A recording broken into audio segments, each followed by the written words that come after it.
Welcome, everyone. We've got a very special guest today. It's Håvard, and he is quite an important member in the early black metal scene for being one of the founding members of Satyricon and Ulver. We've got him on today to share more about his time in the black metal scene, what he's getting up to now, talking about gear and all things music. And Håvard, it's great to have you on Black Metal Legends. Yeah, I'm humbled to be on here, but it's nice to be here. Thank you. Awesome. Yeah. So I want to start off talking like right at the beginning because the way you play guitar is very, very unique and it's very, very classical influence. Like we're talking like all of the acoustic stuff on pretty much all your projects. What made you want to start playing guitar anyway? And did you learn classical guitar first, or did you start with electric guitar? Yeah, I started guitar I think it was around fifth or sixth grade. We had this awesome music teacher. Normally, when you start music in Norway or yeah, I bet in several countries, you learn how to play the flute, the recorder, is it called that? Yeah. And but he was genuine interested in classical music, guitar and piano. So we got mandatory guitar playing. Uh, so we learned to play just the basics, chords and stuff. And we also had tests in annual tests in guitar playing and stuff. So we improved quite a bit during just a couple of years playing the guitar, and he suggested to me that I should start to look into more classical music because I was already reading the notes because I was in a marching band previous. So he asked he suggested I start with that, and he said that I could take lessons with him after school. So I did that for a year and a half, maybe 2 years, and that really got me into the playing, the classical playing, and with the acoustic guitar.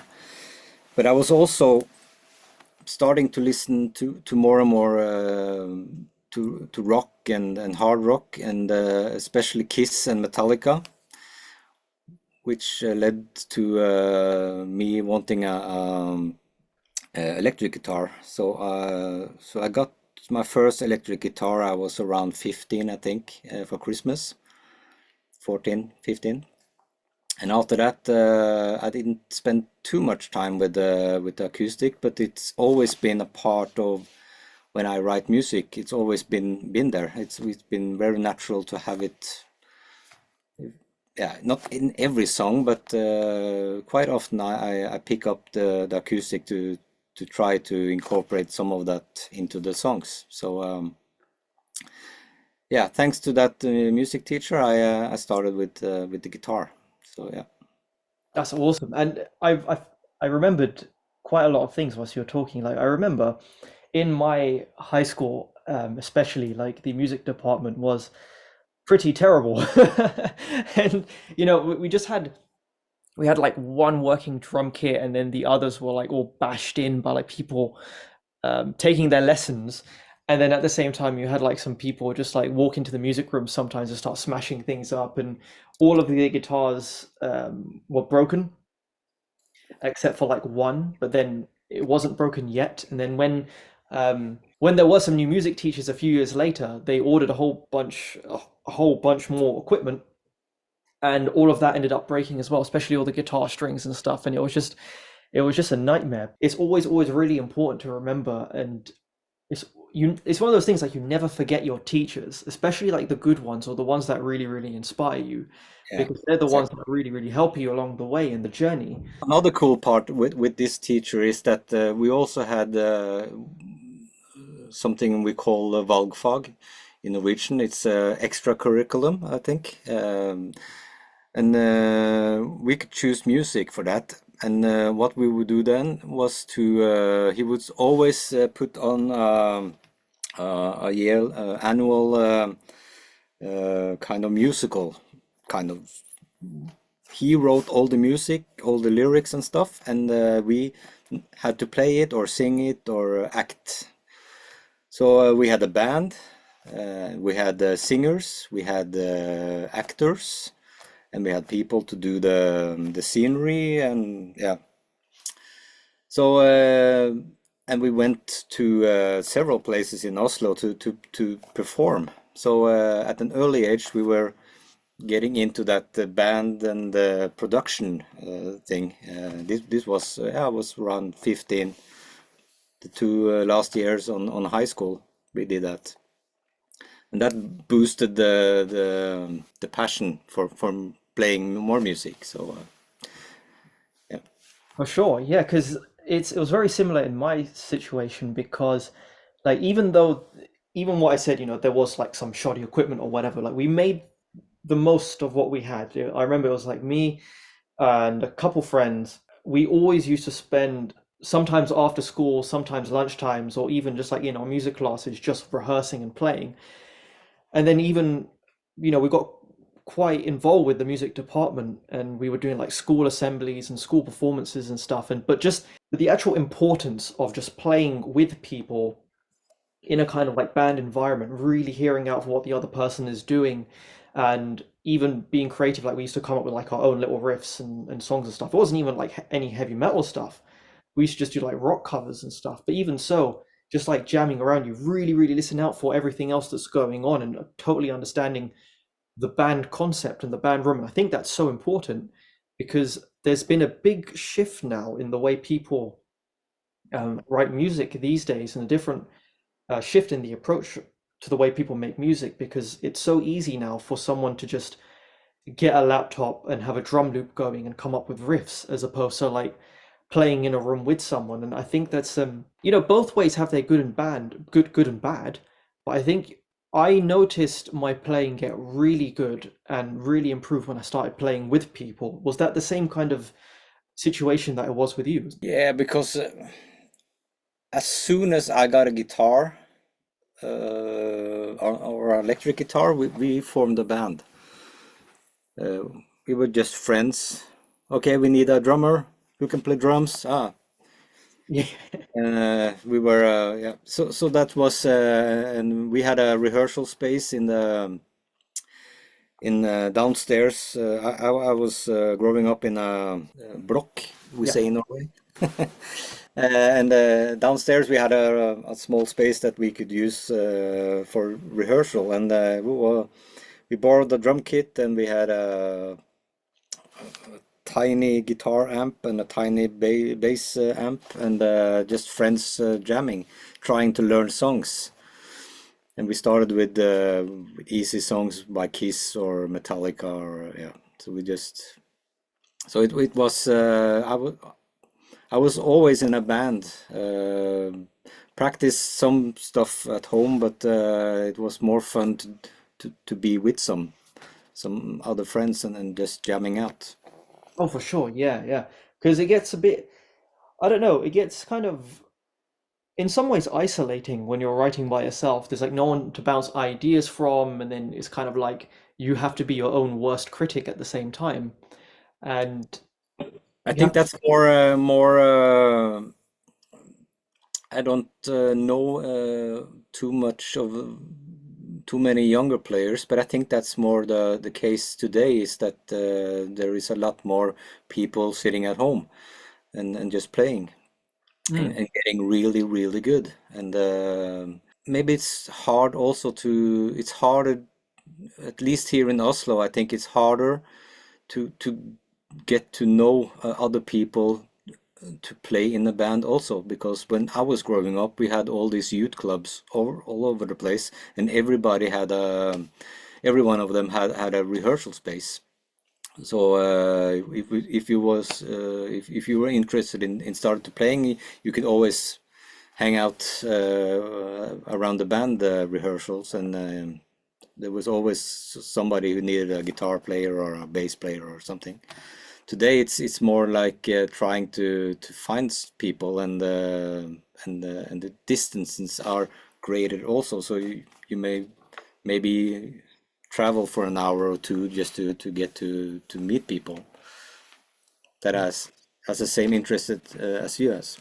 Yeah, yeah, because that's the kind of thing that's happening even with one of my bands. Like I've got two band members that live in the north of England, and we have to always meet halfway. So like getting to a rehearsal can sometimes be like 2 or 3 hours. That's just one way. But also, it's one of those things that always has its pros and cons because if you're kind of like by yourself, then it does give more time for like really practice, and but at the same time, it's kind of like taking. I think it's good for people to jam and play with other musicians because you learn more things and you see the way other people play, and it just gives you a bit more insight and it kind of forces you to listen out to other things. So, You also learn to moderate yourself, mm, to yeah, be to fit in with two or three, four other guys. You can't just up to 11 and be yes. crazy. So you have to. Yes, that's a very, very important point. Yeah, you got to understand the dynamics Mm. and kind of like band etiquette. Like for example, if a so if a guitarist is trying to tune by ear and the drummer's going, it's not going to help. But at the same time, if like the drummer's talking to someone and the guitar player's going, there's got to be a kind of like discipline that's only built in the band room, and it's a kind of like musical manners in a way. It's just like shut up when other people are talking, and if you need to discuss something, you all have to like treat it together. And then even if in your room and you're like songwriting or you've got your guitar, if the song's kind of slow or you've got like a like it's very unlikely that the riff will need a kind of kind of guitar line to it. But no, that's a really important thing. Going back to you and your guitars, what was your first electric guitar, and what what have you had over the years, and what are you using now? My first electric guitar was an Epiphone SG white, and I think I sold it many years ago, and I've been looking for trying to find one again because just for nostalgia and also for just it was a good guitar. It was a really cheap guitar. I got it from my mother and for Christmas, and but I haven't found it. It was some I think it must have been late 80s something Epiphone, yeah, in uh, in white, and I had that guitar, and then I bought a really strange guitar. It kind of looked like a Jackson. I can't remember the make, but it was kind of like a Jackson, but it has this. I just called it the ice cream guitar because it had this finish which looked like um, white, red, and brown ice cream, which has melted together. It's not the prettiest guitar, but I thought it was cool in the late 80s. Uh, After that, I had then I bought my first real guitar. I had saved up some money, and I ordered a guitar from the States actually. It was a Fender Strat Plus, it was called. It was a Stratocaster and a Plus model with yeah, all the bells and whistles. It spec really good. It had this Fender lace system, and it was, I can't remember all the details, but it was I think it was locking tuners as well, actually. And I was really happy with that guitar, and this is a funny story because I was using that guitar when we did the first demo, Vargnat, with Ulver, and I was in studio and I was just messing around with some riffs, playing on the guitar, and I played some riffs by a band called Dream Police. It was a Norwegian rock band, which had a really well, the guitar player is really really good, and he's regarded as one of, yeah, on the top shelf in Norwegian when it comes to rock and hard rock, and yeah, he plays now in a band called Wigwam. I was playing that, and the guy in the control room, he was asking me, "Oh, those riffs sound familiar," and I was ignorant, and I said, "Yeah, it's a Dream Police, it's a Norwegian band, blah blah, cool." Blah. Yeah, actually, I wrote those riffs, he said. So this was the guy that plays guitar. Trond Holter is his name, and I was a bit embarrassed, but he was cool, and. I in the break I went into the control room and we had a chat about my guitar. He really liked the guitar I had, and I was talking to him about maybe changing to Floyd Rose and stuff, and yeah, it was my Floyd Rose era, and he said that he had built a custom guitar with Floyd Rose and EMG pickups and an ESP neck and a Strat body. And he said that we could switch. And if I liked that guitar, I could keep it and he could keep mine. So I tried the guitar and it was a great guitar for me playing metal. So we switched, and that was the guitar I used from 1993 until I stopped playing in the early 2000s. So all the Ulver records and all the metal I did was with that guitar, and that was the only electric guitar I owned. I never had any arsenal of guitars. I just had the one electric and one acoustic. And then I still had that guitar actually, but it's retired. It's Retired. actually I see. Oh, okay, I see. I retired. see. Yeah. So now when I started to play, because I had a break for 14, 15 years from doing much guitar or at least electric metal stuff. So when I started again, I needed something that was not too expensive but sounded good, and that's when I bought this one, the LTD Deluxe EC 1000 Hmm. with the EMG 81 and I can't remember what is in the neck, but it's 81 in the bridge, which I think it's the ultimate metal pickup for me, at least. And when we started to play live, I bought a similar just to have a backup. So those are my electric guitars now, and this is my old acoustic, which I had from 91. I did all the Ulver stuff with that.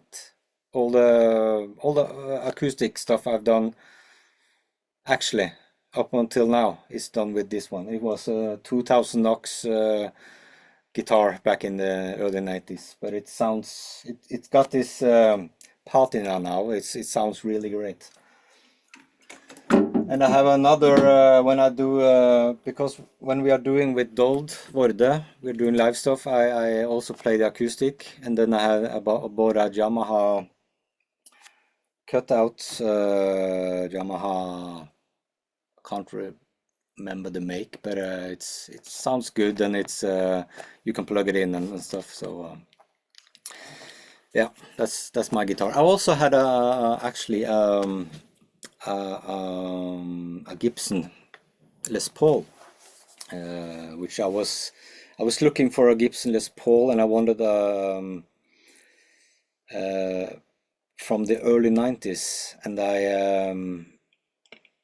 a guy in Trondheim, he was selling one, and I drove up to Trondheim just to buy that and drove back again. That's a 14-hour drive back and forth, and I had that for a while, and then it didn't get much use, so I just sold it again. So that's basically, I'm very pragmatic when it comes to instruments. I buy the instruments I need, and then I get rid of them if they are not if they're just hanging around, then there is no need for me to have them. So I sell them.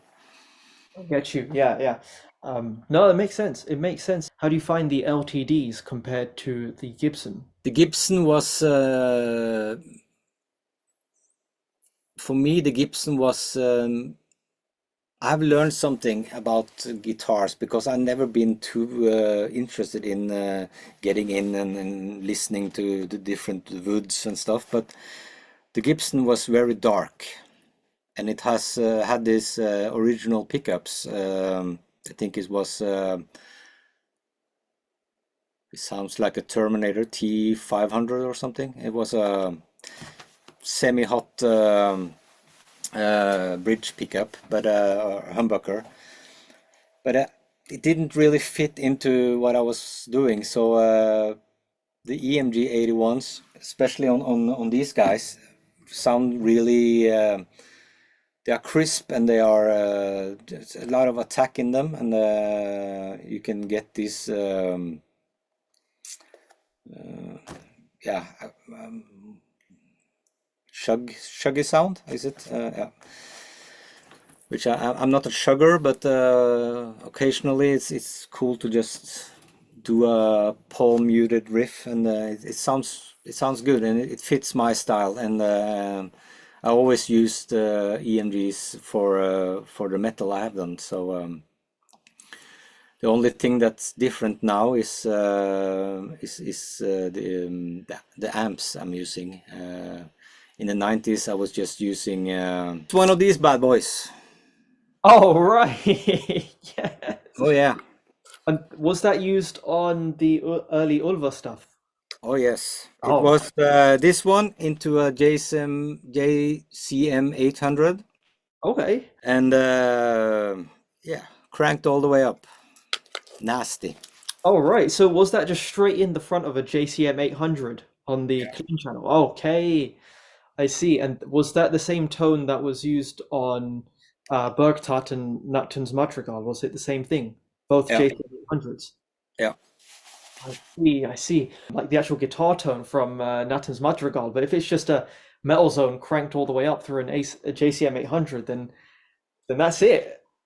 Don't remember the settings, but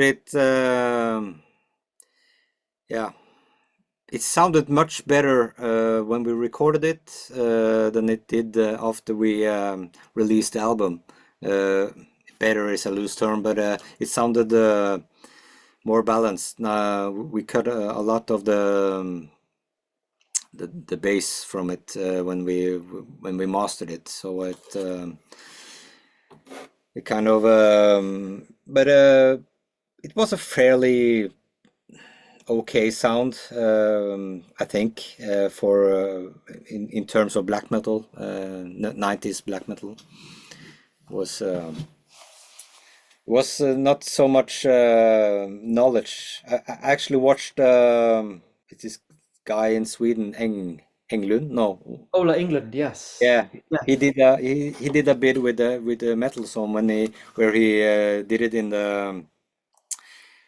the effect loop. And I don't have any amps at the moment, amp heads, so I haven't tried that. But it sounded decent actually. If you're not using any amps at the moment, then what are you using? On the first, yeah, we are back on Dold Vorde now. We did an EP in 2019, Then I used it was a combination actually of I bought this small PV head, PV 65 550 Ah, yes. you know that small 15 waters 505 mini head. Yeah, yeah. and a small cabinet, one 12-inch I think, and I just mic'd it, and it didn't sound. I didn't get it to sound right, so I think I changed it and used Angle. I found that the Angle Savage, uh, Hmm. and I bought. I didn't have my studio here is quite limited, so I bought UAD Ox box. You know Mhm. that? I know of it. I know Yeah, about the but isn't it's that? an attenuator, and it's also a cab simulator.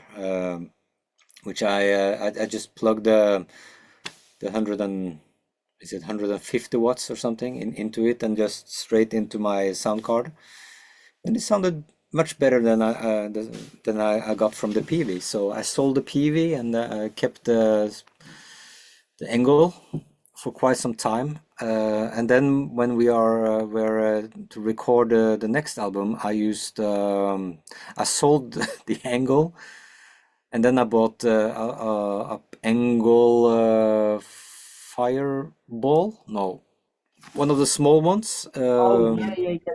The little fireballs. Yeah, yeah. 25 watts. Really potent. It was sounded really good, and also through the aux box and into my sound card. And now for the next album or live, we have our second guitar player. He's a tech whiz, so he much more than I am. So he figured out that when we are doing things live, we are going to minimize the amount of gear that we have to drag around. So we bought one or two fractal FM3s, the small axe box, and got and we spent some time and got quite similar tone that I had on the mørkere album with Dold, and we've been using that now for a couple of years. And the sound was also based on the Savage, the Angle Savage, and I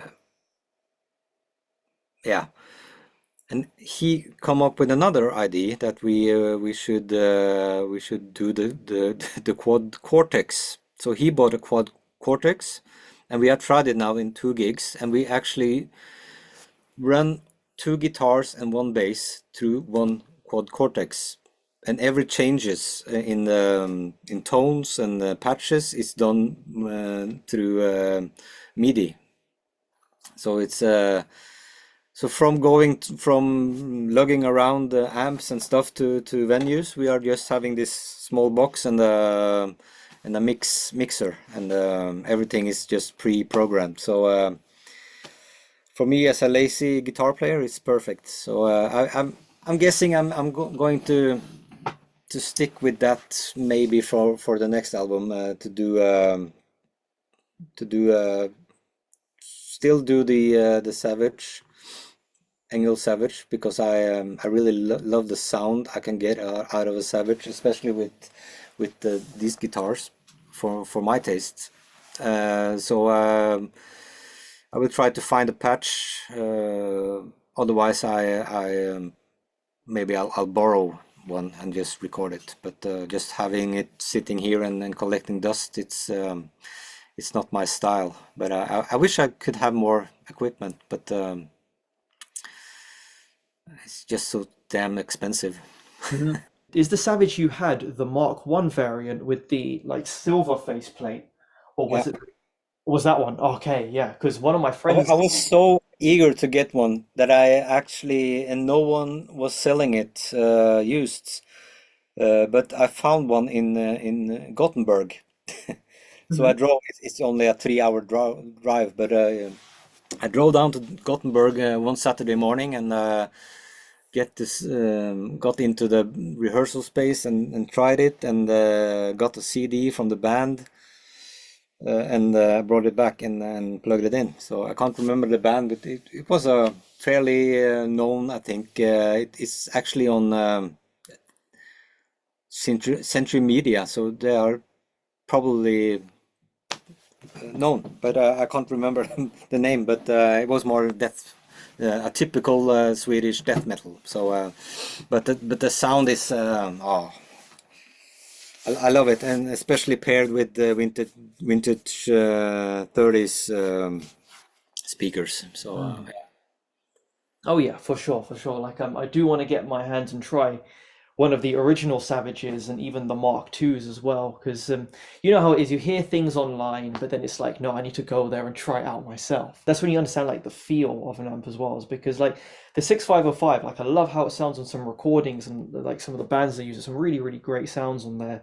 and even live as well. Like I saw Mayhem when I was living in Korea, and they were using 6505s, and the sound just worked then. But if for some reason the way I play, I don't like the way I play and how the PVs react, and I much prefer this kind of like it's also kind of like a nastiness that you get from the Engel and the Marshalls especially because they're just it's that voice that they have. I haven't played too many PVs, but I tried some of the plugins out there, and it's decent. It's okay, but I always go back to the Engel because it's something about the sound.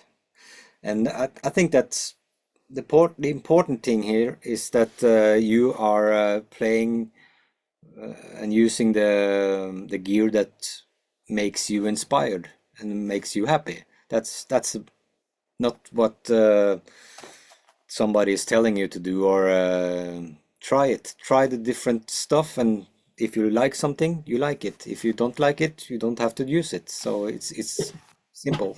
Exactly, and that's what I say to everyone. Like people ask me, "Hey, is this amp good? Is this amp bad? Should I get this? Should I get that?" And it's like, if okay, if I like it, fine, that's fine. But really, it's, if you like it, it's like you need to try it out and you need to see how it works for you. Because there's a reason why there's so many deans around me. Is because I found what I like, and Yeah. I've got and I know what I want from a guitar, and it's kind of like this is the one that does it for me. If it doesn't work for you, then that's fine. There's plenty of other guitar brands and things to choose from. So, and that's the most important thing now. I think it's very easy for a beginner guitarist to kind of like chase their idol's sound or their favorite band's sound. Of course. But then the most important thing, and this is where like the real creative side comes into it, is really about finding your own sound. It's like why would you want to start like for me anyway, like why would I want to start a band to sound like someone else?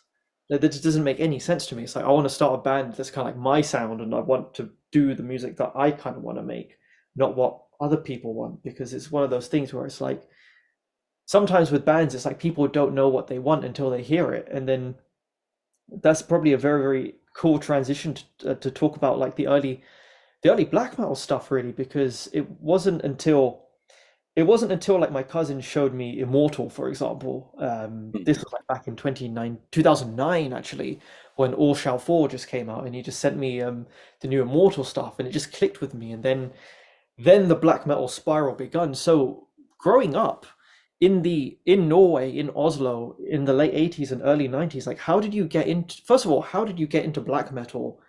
And how did you get into black metal? What was the scene like at the time? And how did you end up meeting end up meeting the guys in Eczema, which I believe was the name Satyricon had before Satyricon. Yeah. So yeah, just what's your experience with that? It was I started on in when you are finished with is it college? No, it's not college. It's high school, I think, when you are around 16. Hmm. Yeah, Yeah. high school. In my class was a guy.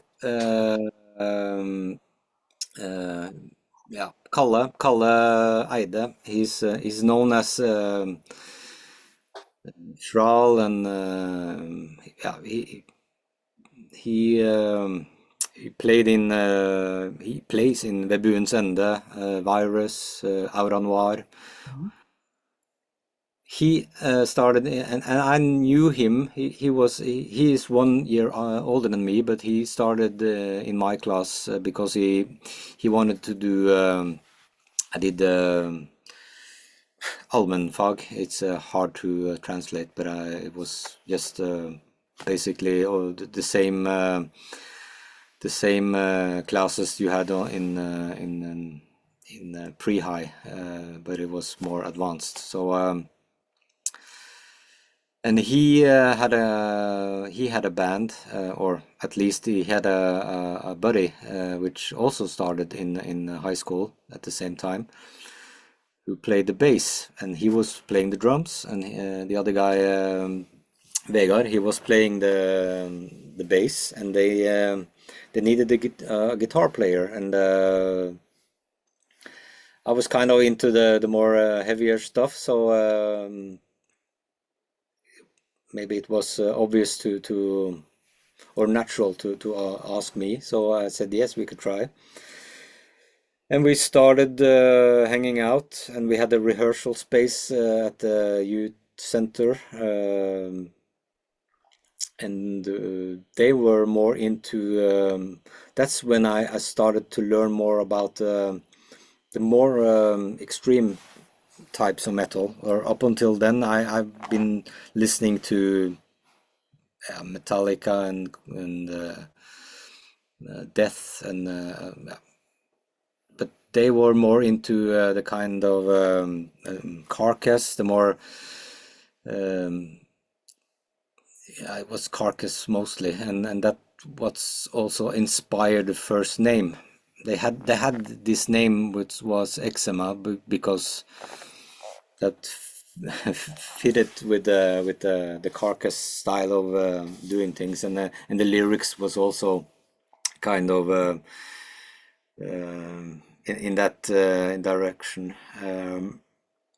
We did play for a while and made some songs, and then nobody of us three wanted to sing because we re really didn't have any good vocalists in either of us. So we agreed upon hanging notes up in the local stores in the city, the music stores, asking for a vocalist, and yeah, it took maybe 1 or 2 weeks, and then I got a call from a guy called Sigurd von Graven, and he was into the same thing, and we invited him over, and we started to rehearse with him, and I think we kept the name for some time because we attended this kind of competition. It was like a battle of the bands for Oslo, and there wasn't too many of those bands around, at least doing Battle of the Bands. So there was a lot of bands like Nirvana and stuff, and it was us. So we somehow pulled it off and won the contest, and got in the local newspaper and stuff. And I think that was when yeah, and we were promised to do a demo recording at a local studio, and all of a sudden the prize when we had won, we only got a diploma. We didn't get the prize of going into the studio and record. So we were pissed off and yeah, 15, 16, 16-year-old kids going down, just smashing the diploma and ripping it apart and fuck you and stuff. And then we yeah, just forgot about it. And soon after we figured we wanted to do more of the black stuff because I remember starting to listening to Dark Throne. And this was, yeah, I listened to Dark Throne.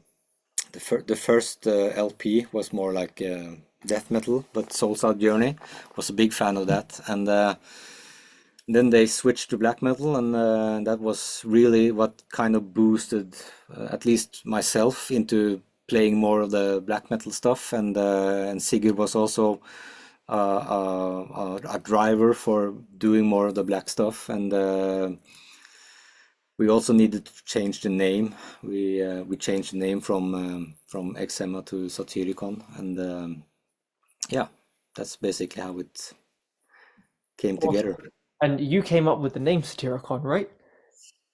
Yeah, I it was kind of funny because I've seen so many times or read it that because Fellini had this movie called Satyricon. It's I think he was an Italian director for movies and had this obscure movie called Satyricon, but that was the idea behind the band name. But actually, it was more. It's more. It was just four guys going home trying to figure out a black metal name.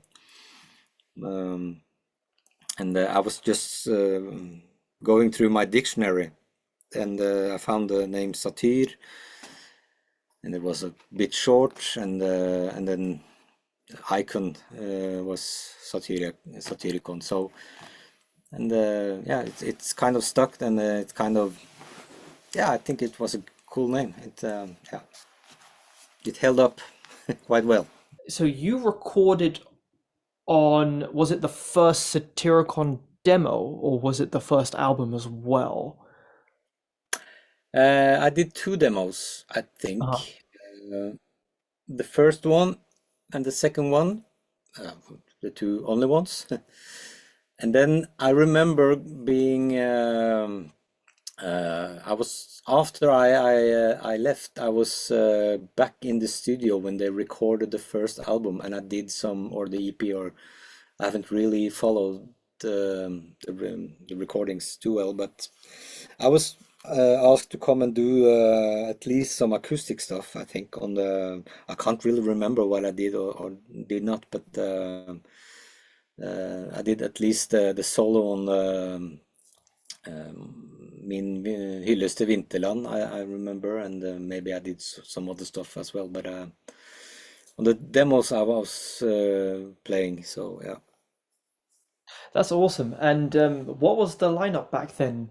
It was you, Satyr, and when did Frost start drumming for Satyricon? First, it was actually the first lineup of Satyricon before any recordings was me, Kalle, Vegard, and Sigurd.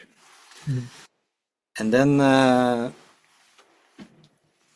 after a while, I think Vegard quit, and Kalle was yeah, it was a dark moment in my life, but we agreed to tell him that it wasn't really working with his drumming. So we had we let him go, and I'm still sorry for that today. But he's one of my best friends even today. So yeah, we are past that. But and remember that Sigurd told me that he had this guy that he has gotten to know, which was Kjetil or Frost, and he was actually living just a couple of yeah, 5 minute walk from me. It was really black metal back then.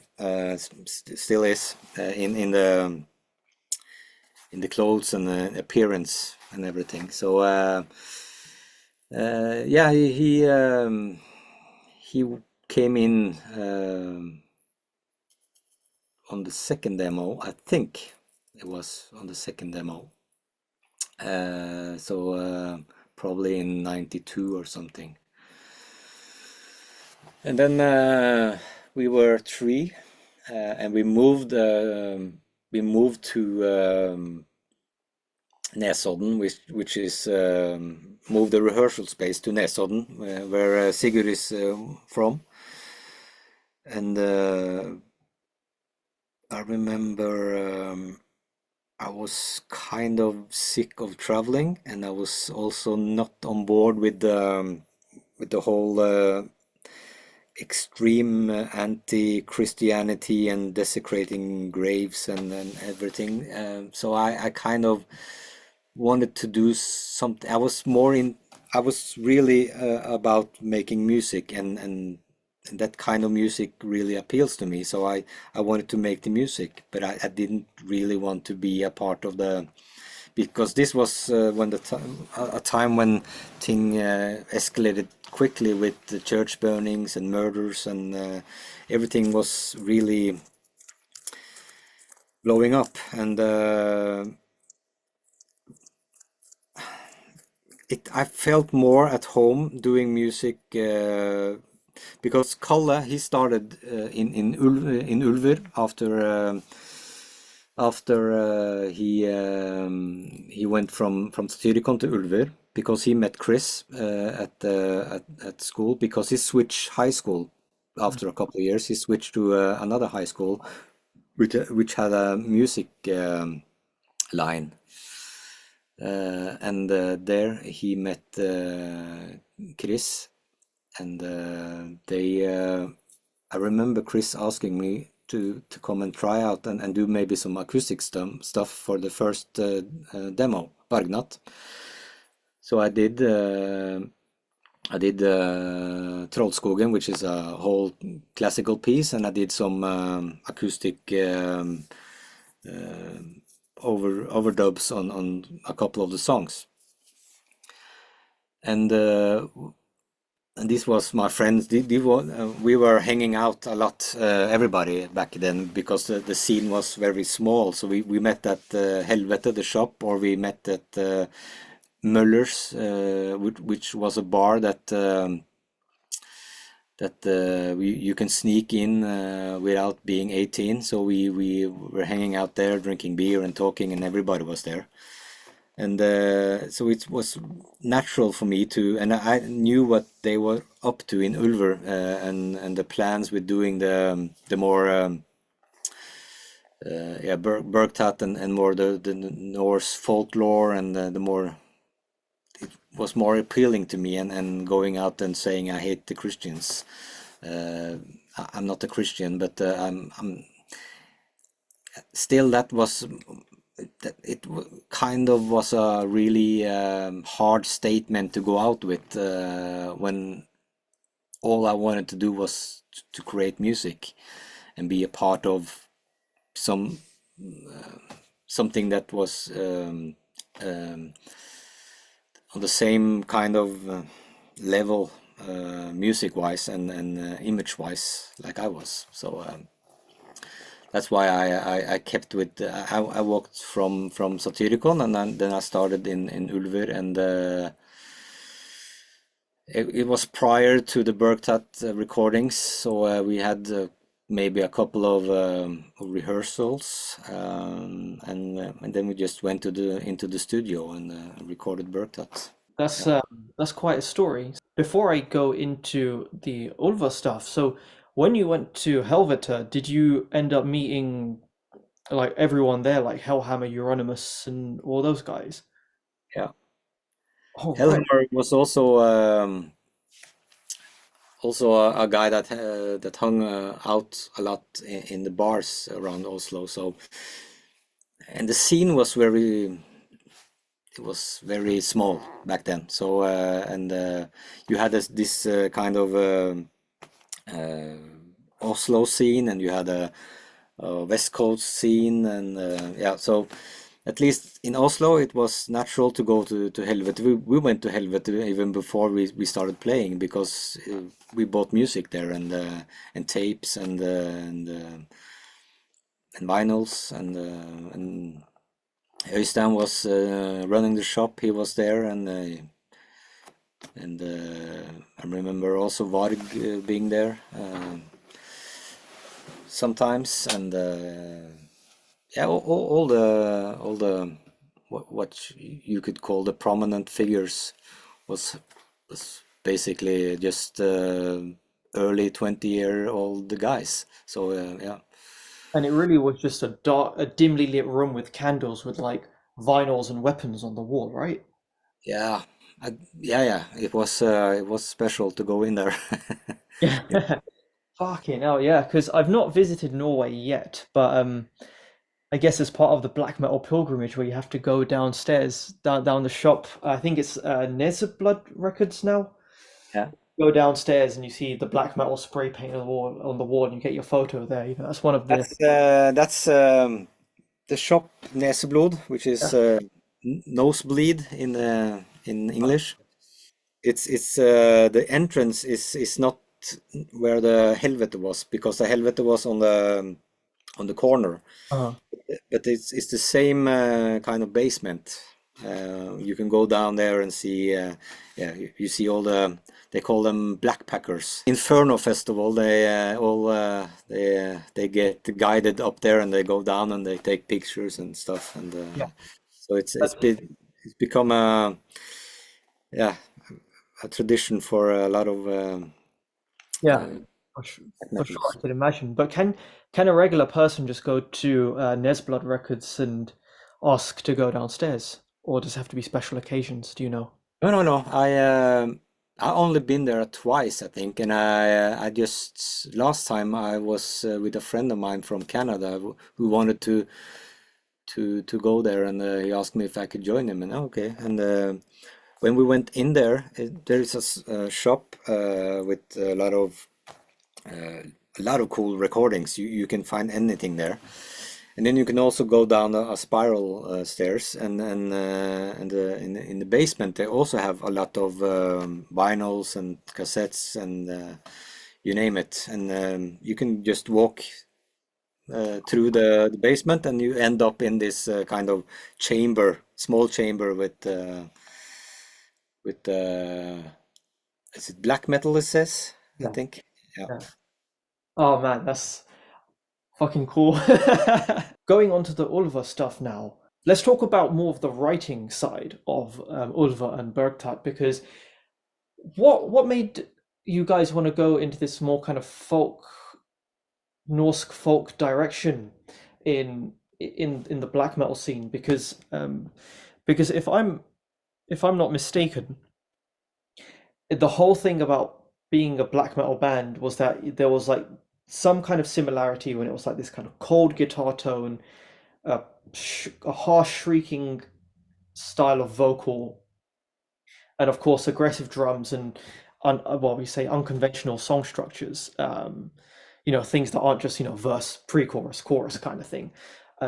What was what was the approach, and why did you guys want to go for the more kind of folk side with Ulva? Was it the case of you guys wanted to stand out, or was it just kind of like your cool idea you had and decided to run with it, or um, did it just kind of happen by accident? I really don't know, but Chris Garm, Hmm. he is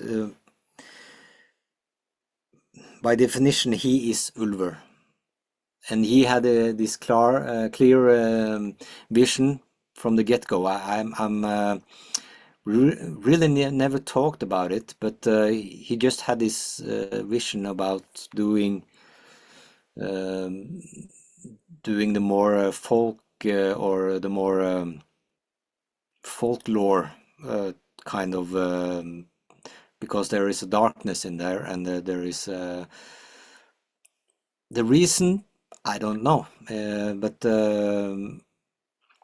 it was for me at least, it was very it opened up a kind of a Pandora's box when it comes to inspiration, because then I could I could use my classic guitar much more.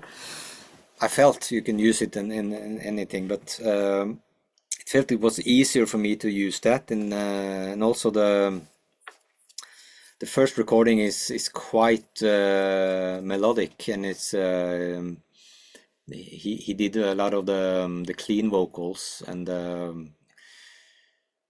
I think it was yeah, it was because it's important, and I still think it's important, and you also talked about it earlier, the kind of finding your own sound, your own way, your own voice in the music, how important that is, and just not copycatting everything else. And I think maybe he saw that there was an overflow of black metal band coming out sounding kind of the same in a way.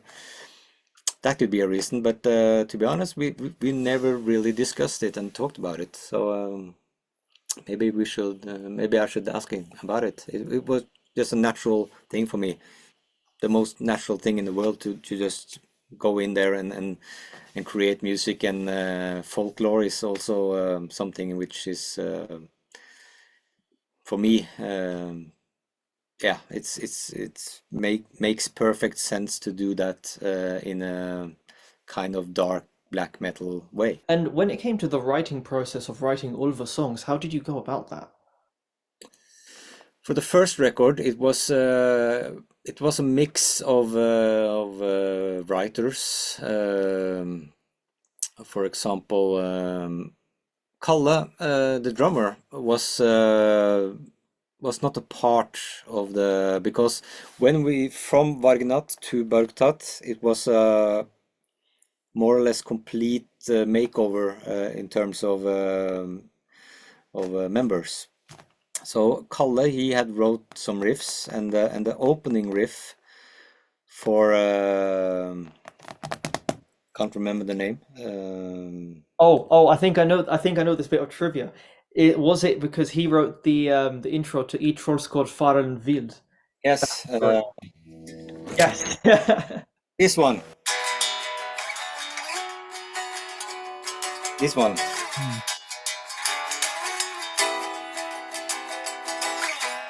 That's a Kalle riff, and we kind of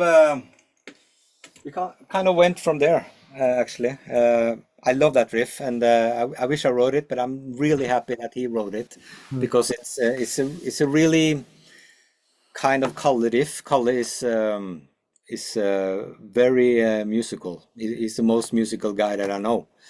He can play everything, and he uh, he has his own style. He is one of oh, yeah, he's a true gem when it comes to making, especially the things he have done with Vebuens and Virus and Aura Noir, and you can hear it. I can hear that this is Kalle.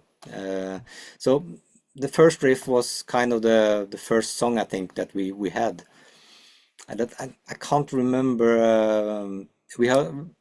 We were two guitar players. It was me and a guy called Torbjörn, and we came up with some ideas each. Some of the ideas I can clearly hear that I have written. Some of the things I am not sure. I think he wrote, and we kind of mixed it together, and a lot of we mixed also in a lot of acoustic stuff in there. So uh, yeah, and the recording process was also it was done in very small studio. It was called Endless, and it was a small stable actually in the heart of Oslo. It was a small brick stable, and had this really steep staircase up to the second floor, which was the control room, and the drums was downstairs. And I remember just falling down those stairs a million times recording that album. But uh, it was that was the first real recording in a kind of real recording studio, and with a real contract, and it was going to be on LP, no, on CD, and I don't think we released it on vinyl back then. It was a CD. It was the age of the CDs. So I remember, and we were only, this was in 94. I think I was 19, 18, 19 years old, and I was, it was so, we were so eager to just go into the studio and play it, and yeah, five guys, and yeah, we didn't think too much about it afterwards, because this was not the time that thing blew up. It was not a black metal that it was not. So when we were finished, we did sell a quite amount of records compared to what you would sell on vinyl today. So it was good, and we were um, fairly satisfied. You know, when you're finished in the studio, you always think that, oh, I could have done that part better, or I could have done that part better. But no, it was a really good experience, and yeah, I hate to to say that I can't remember too much about it, but it was essential. It was me with a metal zone and a Marshall amp, and my old guitar, and Torbjørn, he used a Fender, I remember. So it was not the baddest guitars in the world, but it was certainly not the most black metal guitars. But it and that's also what I think was, because Bergtat has this kind of warm sound. It was not typical uh, trebly black metal sound. So and that is something I'm really glad that we did, was preserving that kind of warmth in the sound, because that's also something I like to do today. Also with the Dold we have this kind of, we try to make it more like the mixing and the mastering more like they did in the 80s, more than what they do now. It's not as cramped, and yeah, preserve some dynamics, and have a slightly more warmer tone to it, more organic. Yeah. Yeah, for sure. Because that's yeah, like when you were playing the that riff feels oddly emotional, because that's for me that's one of like that's one of the best black metal songs, and one of the best well, that's my favorite Ulver riff, actually, that intro riff. It's very, very special, and with the vocal melodies, that was all Garm's doing, wasn't it? Because that just magic. It's so simple. It's like 5 or 6 notes, and it just works. When writing that song in particular, was it like what was the feeling like in the rehearsal room when you were playing this song? Because that must have been like a really like spine-chilling experience, like just to That's the thing. We didn't rehearse too much, okay. because no, because we we did a few rehearsals, of course, but I can't really remember we doing much rehearsals. We had a small for a small period of time. We shared a rehearsal space with Mayhem and a couple of other bands, Arcturus, and we maybe 10, 20 rehearsals, but we were more like making music and going into the studio and just figure it out. because we never did anything live. The only live show that Ulver had done before the later ones was a gig on Bootleg, which was a small stage which was TV broadcasted in the Oslo area, and they did some songs from the demo Vagnat. I was with them actually. I was sitting I was sitting playing my acoustic, and Hmm. and the smoke fog machine was right behind me, so I was just covered in fog the whole time. But I remember that, and after that we never we agreed upon not doing anything live. So we were more of a studio band. We wrote music and we went into the studio and recorded. What was the reason for wanting to be a studio band as opposed to a live band? I think again, uh, Chris had this idea, and we just felt. I just felt that it was natural to just don't do anything live. There wasn't too many bands doing live shows anyway back then, so it was kind of maybe the norm, or yeah, maybe it was. It would be hard to kind of recreate that we did on the record live, and yeah.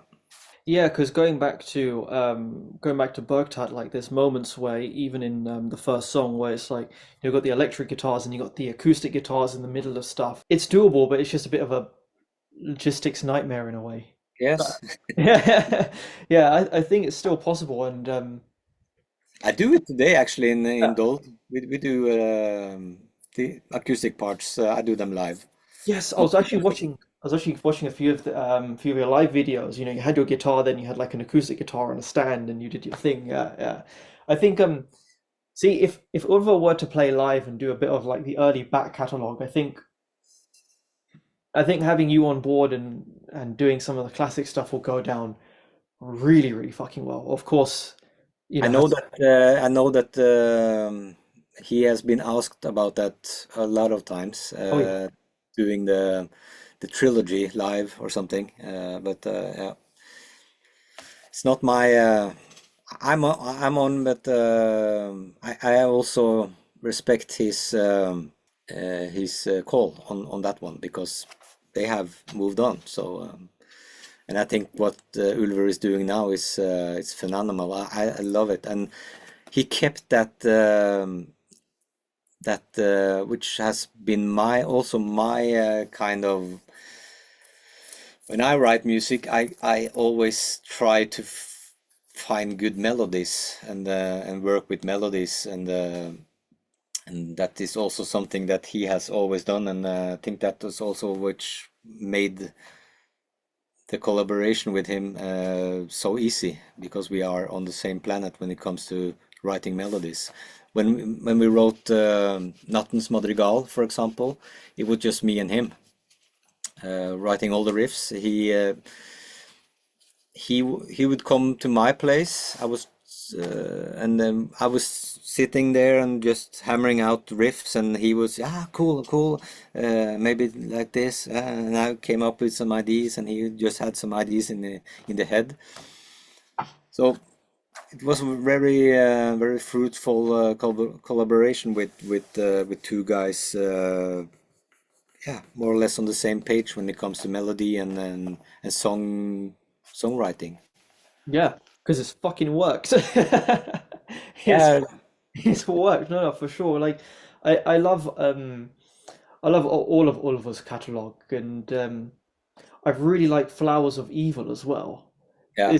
It's got a bounce to it, it's a vibe, and it's still got that Ulverness. I don't know what it is. But again, it's probably that focus on melody and just keeping things really kind of like moving in a way. And I really, And really enjoy also, I'm a real sucker for 80s kind of pop music. it. That's my guilty pleasure, if you can say that. And I know that same. goes for him as well, because he's you two the two latest albums you can clearly hear, and I love them. It's just it's filled with melody and all those um, chords and how the songs are built up, and the perfect mixes and the And groovy drum beats as well. It's just yes. So yeah. I'm really happy for them and for him, and I can also understand why it's hard to just do a 180 and going back and doing yeah, Mm, 90s black metal live. So for sure. Yeah. No, I can understand that completely.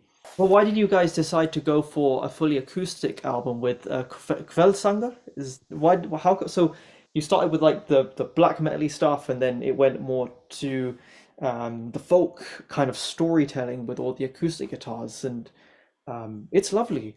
But what was the idea behind that as well? Like, what, was it just a case of like a unanimous agreement being like, we're not going to have any electric guitars, we just want to keep it all acoustic and like super melodic, and really focus on the vocal?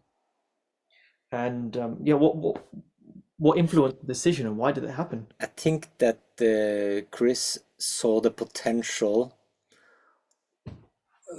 of doing more acoustic, and I'd also think that he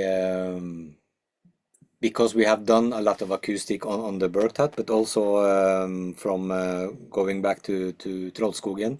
Hmm. Uh, we actually had a recording of Trollskogen with an electric guitar lead, which is really terrible because it's so out of place to just come in there with a guitar. It was an electric lead. It was just popped into my head now, but I think he saw the potential, and he saw that it could be a cool thing to do. He likes to.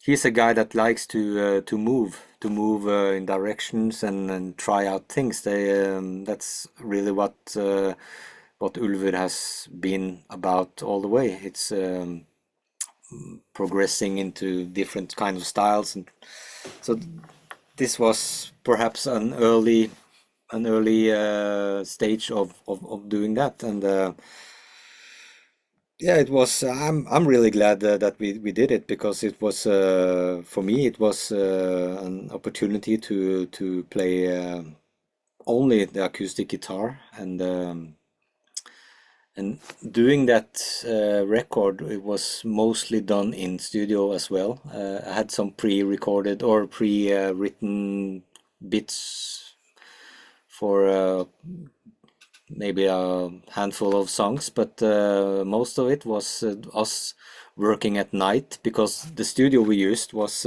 sitting up atop of the subway. So doing it when the subway was cranking under us was just not doable, because we had only one guitar.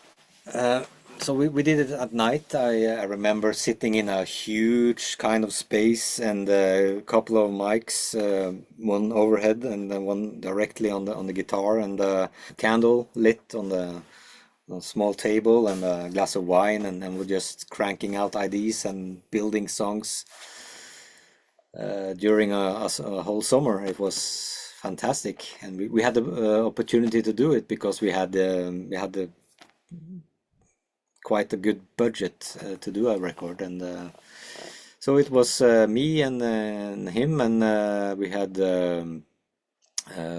Erik who played drums. He was also doing playing flute, so he did all the parts on the flute, and we had a guy coming in and do the cello, and I think Hellhammer did the snare on one of the songs. So great times. It was one of my favorite times in the studio. Actually, it was just a couple of friends hanging out and making a record. I didn't think too much about it back then because I knew that a lot of the things was not really I could have done better, and you can hear my nose. I have I have a pollen allergy, so during the summer I always get my nose is squeaking and and everything, so you can hear my breathing, trying to breathe at least through my nose in some of the guitar parts still. So yeah, it was a record that we released and didn't. Back then it wasn't any social media and stuff, so I really didn't know how it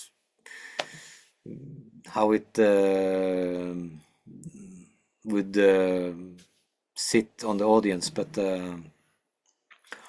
yeah, I'm glad we did it anyway. Yeah, like So since you mentioned the fact that it was recorded at night above above a subway and yeah, candlelit and wine, that just gave me a whole different approach. Like it just would have been so fucking inspiring at the time, just being there and like just really soaking everything in. And I've got to listen to it again because since you mentioned the breathing thing as well, I want to see if I can listen yeah, you listen can hear. out for that and because I don't know, so things like that just make a an album just that little bit more special once you know the a bit more of the story and the story behind the album as well. I was much better at doing when I wrote music earlier or in my early 20s and late teens. I was much more I was much better at setting a mood.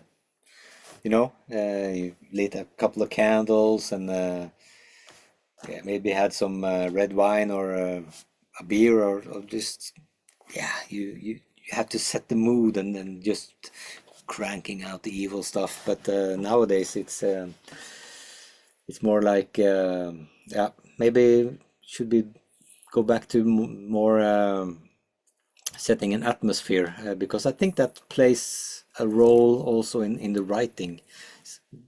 We are always doing that when we are or bands are trying to make set an atmosphere when they are doing live things, but it's all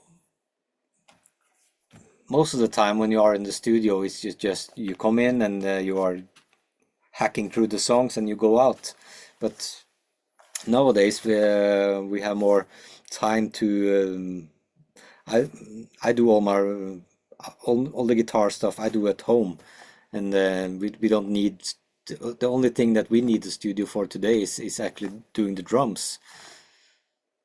So maybe trying to set more of an atmosphere, try to summon some inner darkness. Oh, I'm Mm. just kidding. But I think that was more that was at least what made that album or recording of that album a fond memory because I remember so well the the situation and the room and the sound. Playing acoustic guitar in a large recording room, it's really nice. Yeah, I can imagine, and it sounds it because one thing that I used to do, and I haven't done this for a long time, was I used to just play guitar sometimes in the dark, like no lights whatsoever, and try to just focus on like actual feeling and sound and trying to make something sound good. And sometimes it works. Also, I remember as well. So when I first moved to Korea, it was like in my first or second month.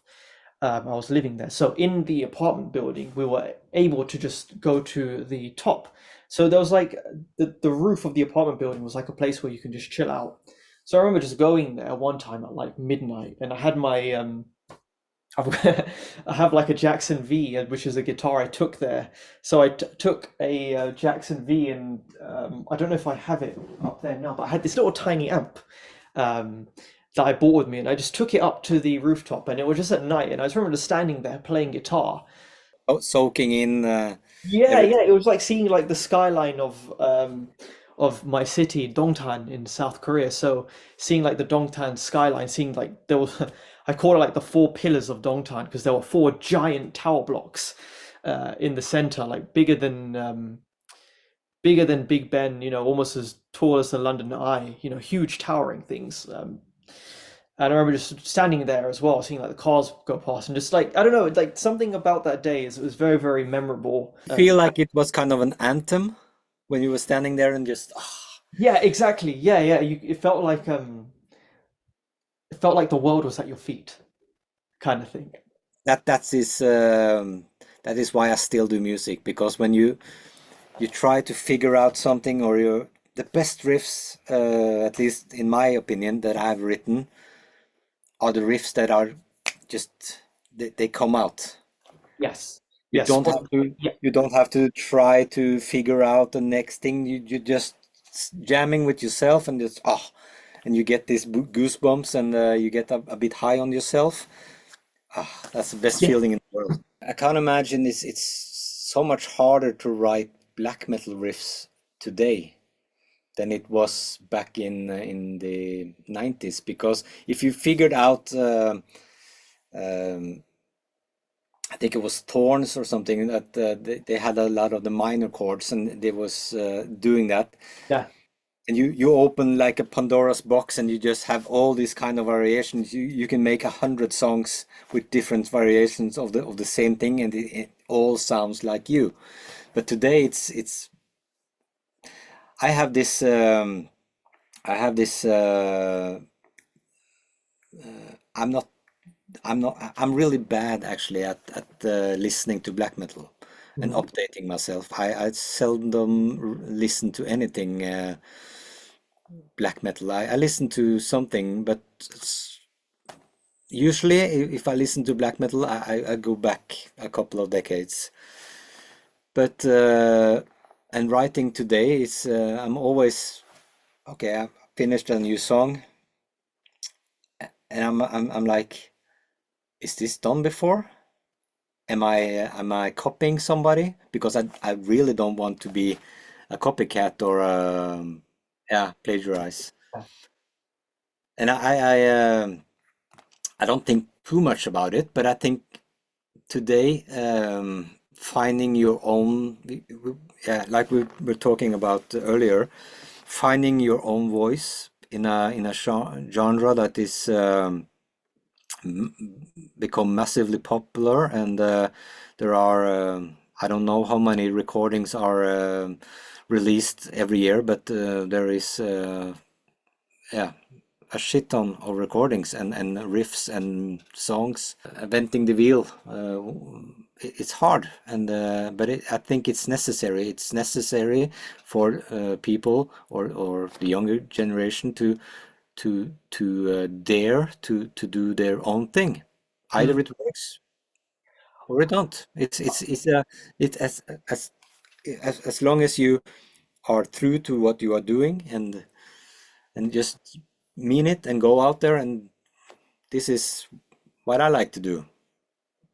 Maybe people like it, maybe people don't like it. We were lucky because back then, if it hadn't been for some church burnings and some murders, and who knows what would have happened with the black metal thing, because it was really really small back then. Have you ever fell asleep while playing guitar?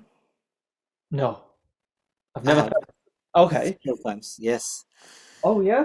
that's the best feeling. You are sitting in the couch and just noodling around, watching some TV and stuff, and suddenly you just fall asleep, and you wake up, and oh, No, no, I've never done that. What a similar thing that I used to do. Now, this is when I was like a teenager when first started playing guitar. I remember just watching like Top Gear or whatever TV was on at the time, and I used to just practice the chords and practice like strumming. What I used to do before was when I used to play guitar and watch TV at the same time, and then put the guitar down, then eat food, and then like do the same thing again. And then when I was on like the PlayStation, because this is when online gaming started becoming more popular, I was playing Call of Duty, and like when you're waiting for like an online game to start, I remember just like waiting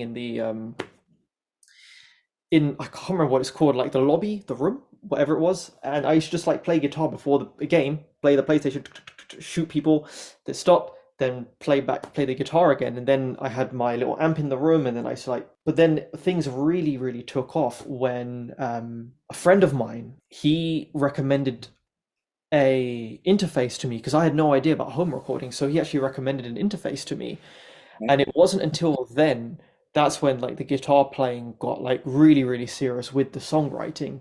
But I never played guitar until I fell asleep, because I always made sure whenever I play guitar and I put it down, um, to sleep, I always just kind of like, I don't know, I focus on the sleep when it's time to sleep, I guess, in a way.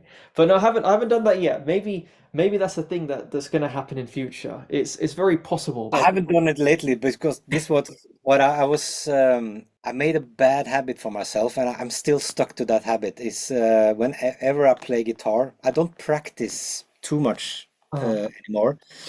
But I get this kind of boost sometimes, periods, and then I want to practice.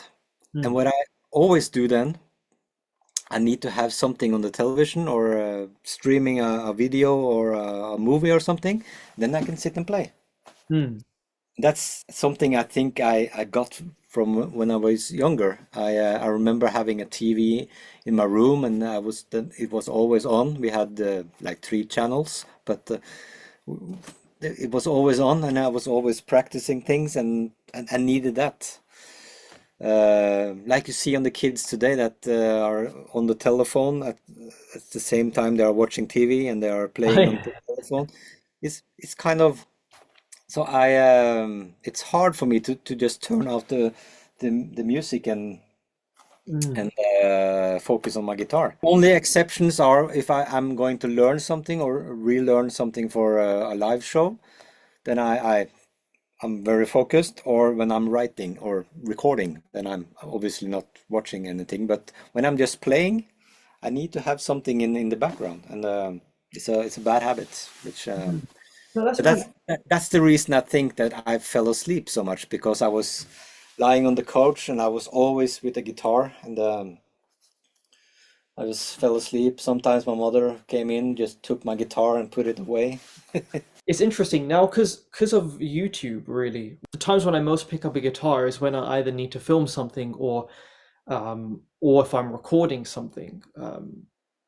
Is it's interesting because there's very little time to actually learn things and play guitar for actual pleasure now because it's kind of become it's annoying because sometimes guitar has become work.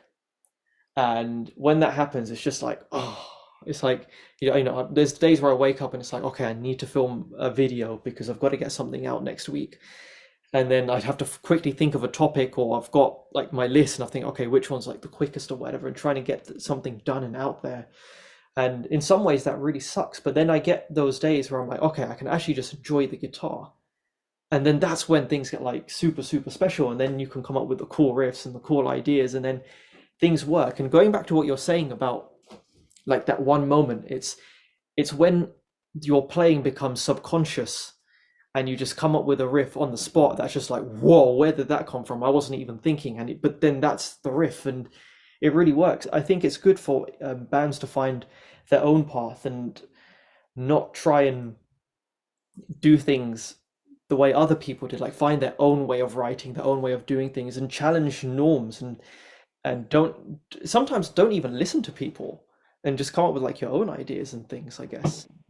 I think yeah, and some people are about doing.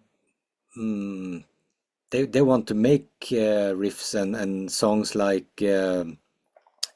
Dark Throne or Burzum or whatever, and that's fine also. I think as long as you are content with what you are doing, and if you want to do something else, don't be afraid to do it because that's the only way that um, a genre can progress or I don't know. One thing I've learned the past years is is there are a lot of sub genres in all of a sudden in black metal. I thought I was playing black metal, but oh no, this is more like black gaze, or this is this and this, and it's hard. I still call it black metal. I still call it heavy metal. I still call it death metal. I'm not about all these genres, and I think that if you are a person or a band that wants to make your own music, don't get too caught up in what kind of style you are doing. Just make what you are or record or create or play what you are really content with. What with in the end of the day, you want to stand on top of that building and get a zen moment and goosebumps and feel that the world is at your feet. That's the most important thing. And if that means you are playing this and that or something completely different, doesn't matter. The only thing you must be prepared that maybe it takes a lot longer time to get recognized. Maybe that's what is going to be necessary to be recognized.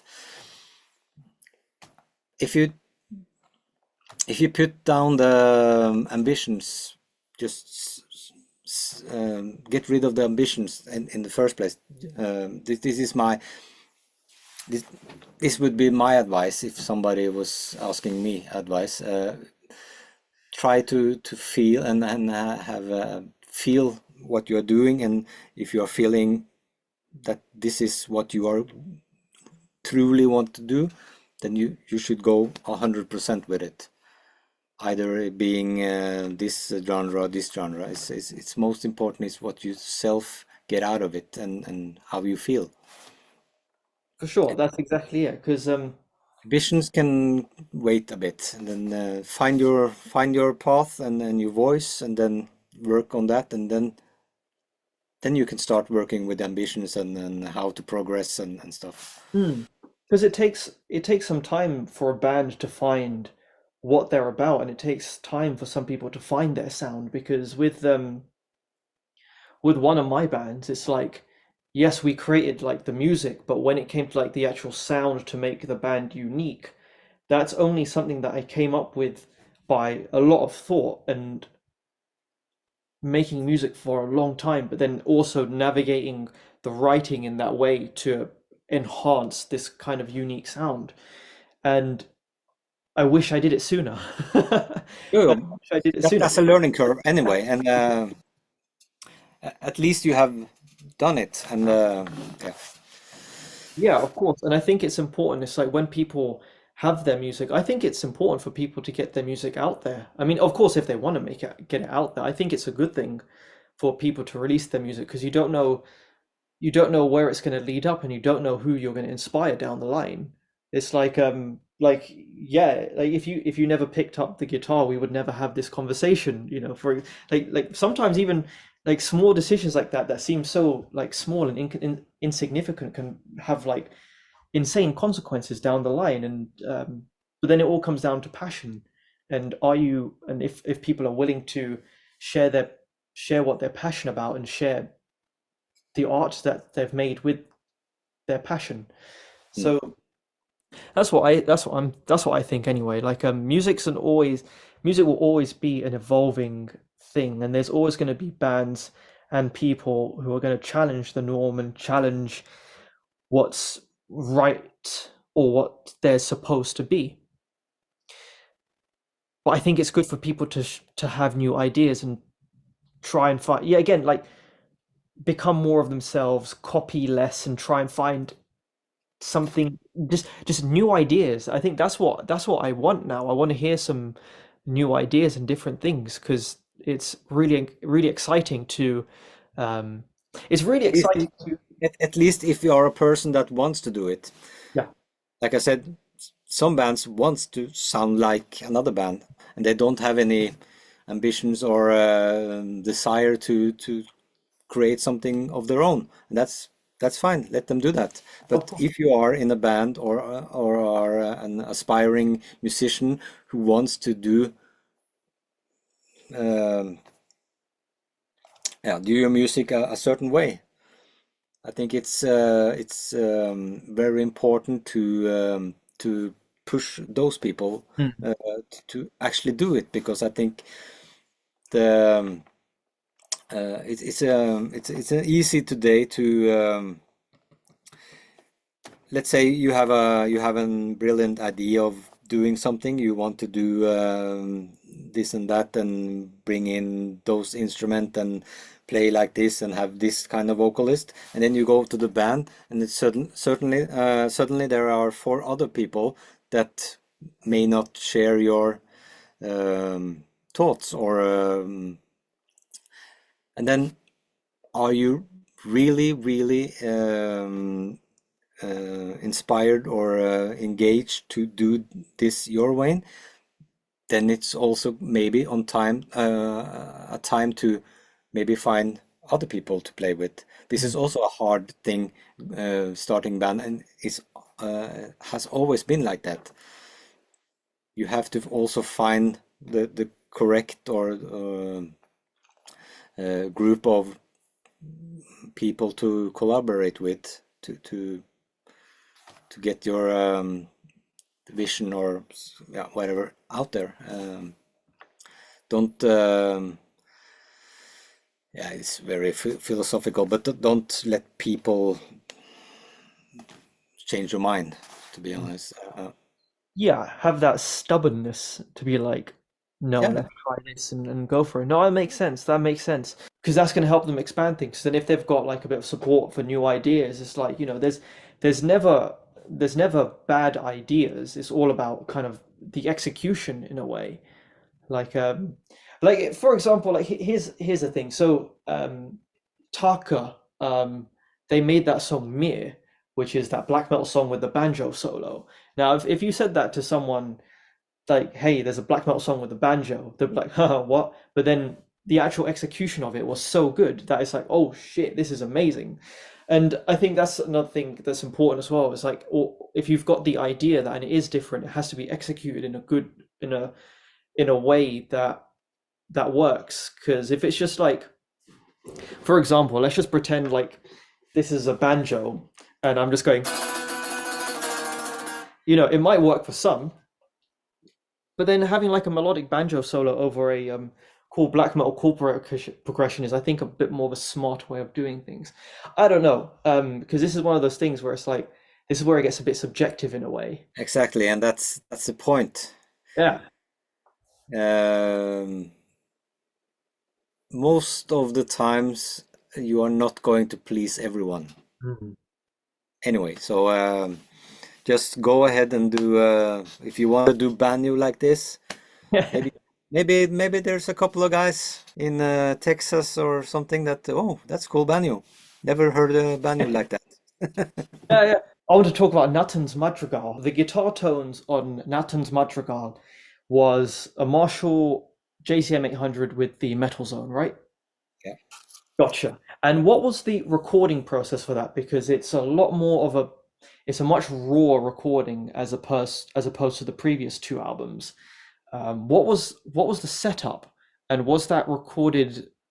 Because it sounds like you guys all recorded it live. No, it was not live, but the drums and bass, what we typically did was, think maybe at least the bass and drums was recorded. And then maybe I played some guitar just for the drummer to know where he was. I think we used Click back then. This was the first record we did on digital. I think was the DAT tapes. Uh, so I guess it was easier to edit in post, but the bass and drums, and then we did the guitar parts. I don't think I played the whole songs through, but I did the parts from there to there to there to there. It was some editing, but yeah, it was a basic setup, not live, but it was bass drums and guitar one and guitar two, and some overdubs and the acoustic. What was the decision to go for that more raw sound? Again, Chris's idea. He had this vision. We started out with a melodic kind of balanced mix with the Bergtat, and then came the acoustic, and then to top it off, I think he wanted it to sound really harsh and yeah, to go just a nudge above what was previously done. So it was actually done in the mastering, if I remember correctly.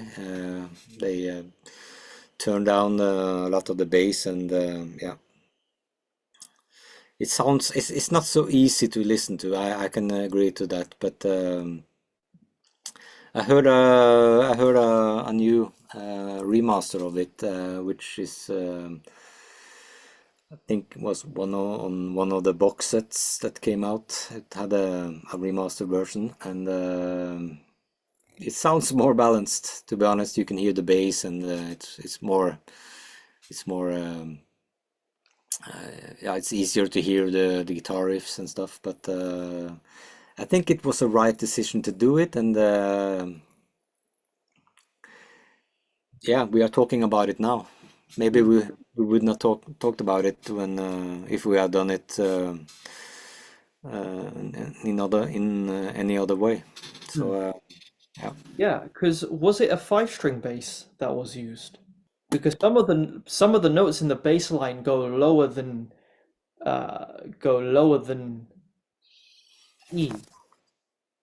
I don't remember. Maybe that's you who did the bass, and I think he's at least now he's using a five-string bass. I can't remember if he did that back then, but he was also playing with Arcturus, and so it's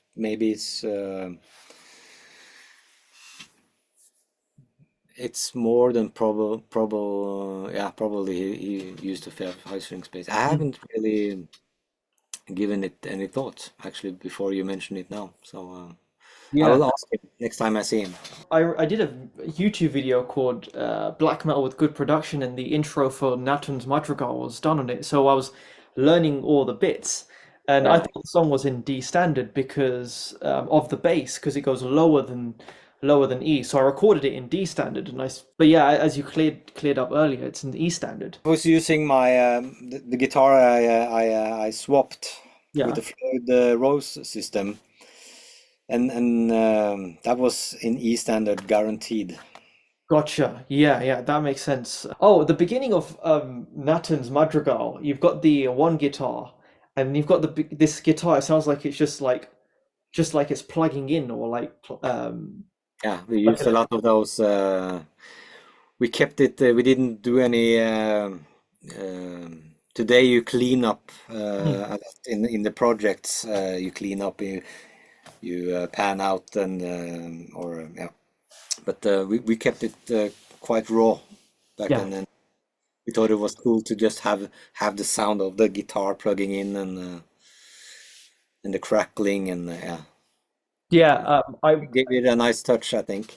I think that was so charming because it's like it just sets the tone. It's like straight into it. It's like, oh shit, fucking let's plug in, fucking go. Yeah. Is that one? Yeah, Did you do all the guitar solos on that album? yeah. Oh, dude, that's awesome. That's Can't awesome. play that now. It was that was one-offs. Okay. Yeah. I've really tried to learn or to exercise to be much more of a lead guitar player, but sometime early I never be as good as oh I still practice, try to build up some speed and stuff, but No, I keep to the more melodic half-paced or yeah mid-paced solos, but I did those.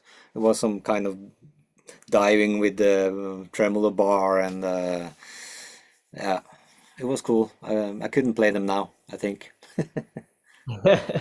But that's no, no, it's awesome because I was actually listening to Nathan's Madrigal earlier today, and it's just it's so charming.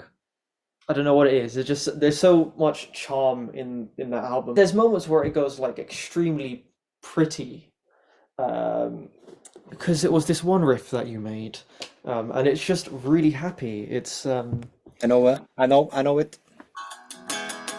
that one, yeah, that one.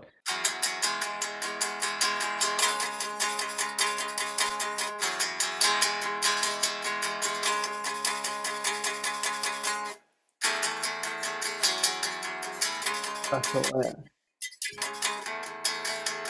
Kind of happy. Yeah, super happy. Do, do, do, do, do, do, do, do, do, do. And it gets more brutal after that. But Oh yeah. I wasn't sure. I remember I wasn't sure if that was suitable because Mm. I remember playing that and I just yeah, felt like, oh, I really like to play this. And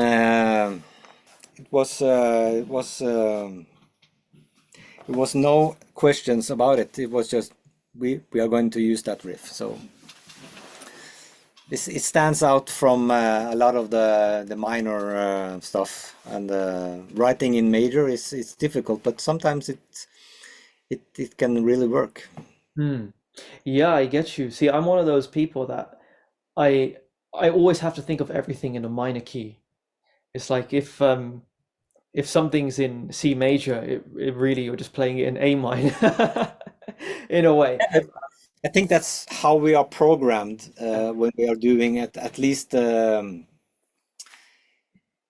me, also, I think in minor most of the time because I think it's I find it easier to make melodies that I like on a minor progression.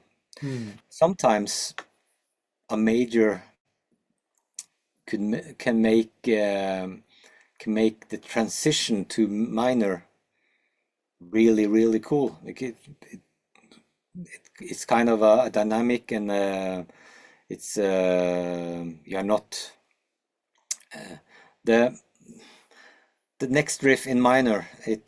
Comes across much stronger if you come from a major chord, which opens the song. It was okay. What is this? Is a major, and then you go down to the minor stuff and the scream. I think it screams also when it starts on the or it starts growling when we go down to the minor, if I remember, and that's really impact. It has a great impact.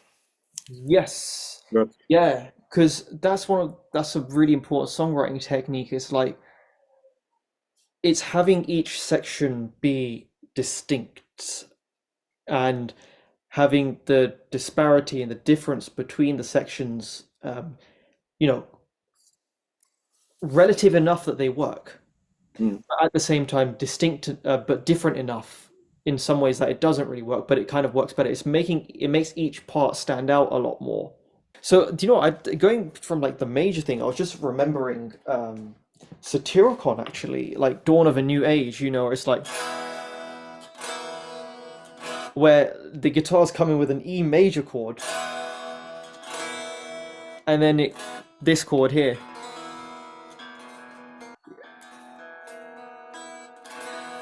hear Yeah. that a lot in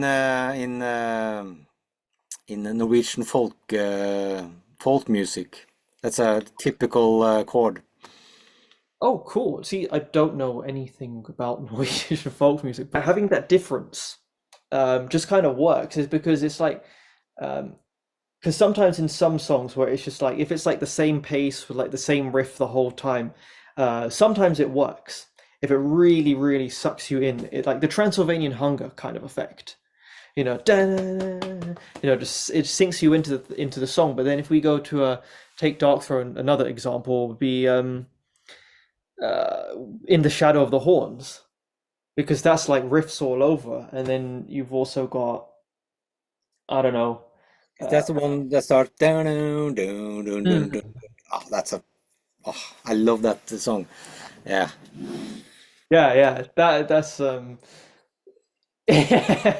it's But, just but so sick. It's so good. but when you write music, do you think in theory or do you just play and then try to match it up?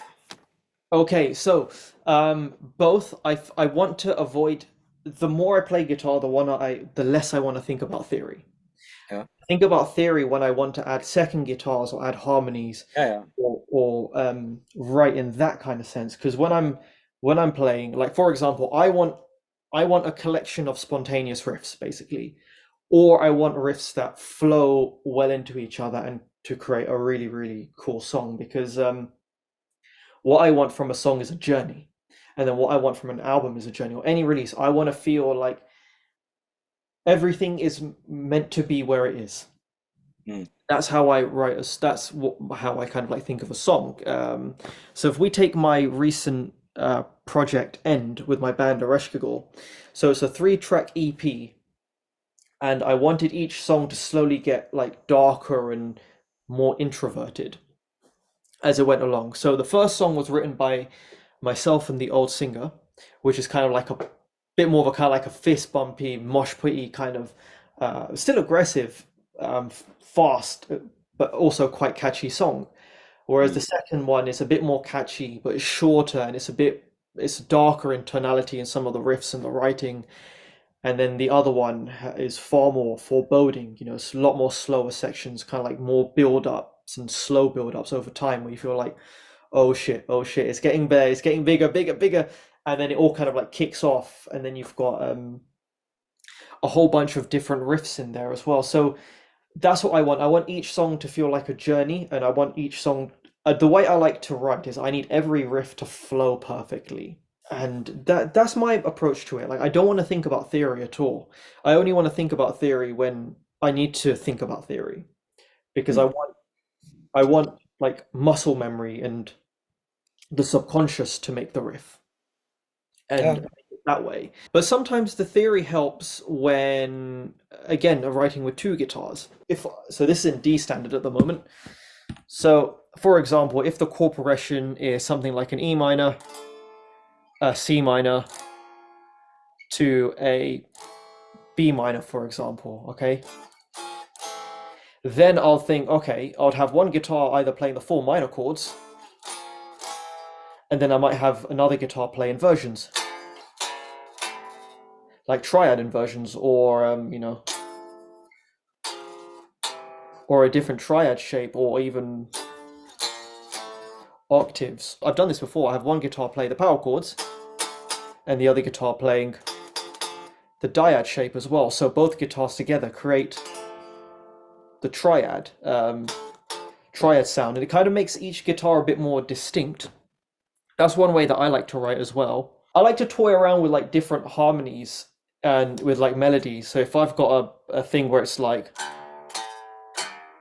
something super evil, so you got your E, B, and your F, I might do something like G, accentuate the minor third so you get the kind of like minor sound, and then I'll probably try the perfect fifth and then finish on a flat five. So one guitar's going, or one guitar's, while the other's going. Mm. Get this kind of cool. I mean, yeah, it's kind of like a weird kind of sound, and sometimes it works, sometimes it doesn't. But I like the sound of strong intervals. Like when it comes to the music theory stuff, I'm very, very inclined towards intervals, the gaps between the notes, purely because it's those that make the chords and all the scales and stuff. So most of the time, I don't know what the exact chord name is, but I know the intervals in the chords and I know the notes in the chords, And then by knowing those, I'm able to use that with another guitar that's doing something completely different, but it still kind of works. And I like strong sounds like root fifths, thirds, and octaves and stuff. Sometimes I mess with sevenths because they have really, really nice sounds. But sixth intervals, I don't play around with too much. Fourths, I do sometimes if it's a riff. For example, like one of my riffs goes. So you've got this inverted power chord, but I think of it in fourths because you've got your E note here and you got your A note there. So I think of it as like a perfect fourth chord, and then the riff. So I mess around with things like that. It's mainly intervallic the way I write and approach music, and having the seven string really really helps with that as well. Because if going back to that E minor, C, B, I can go and get this really, really weighted, aggressive sound. So both. It's mainly come up with the riff spontaneously, but then you also have to use this conscious thought with theory, thinking about, okay, what am I actually playing and what works with other stuff. It can get really geeky, but I try to keep things as simple as possible. Sometimes I wish my playing was, sometimes I wish my playing was smarter, and I knew a bit more kind of like cool jazz chords and stuff. But at the same time, it's like I'd much rather come up with like stuff myself because I'm in that camp where it's like new ideas and new things, which goes on to our previous conversation of trying to find new ideas and test the boundaries and find new sounds and shit like that.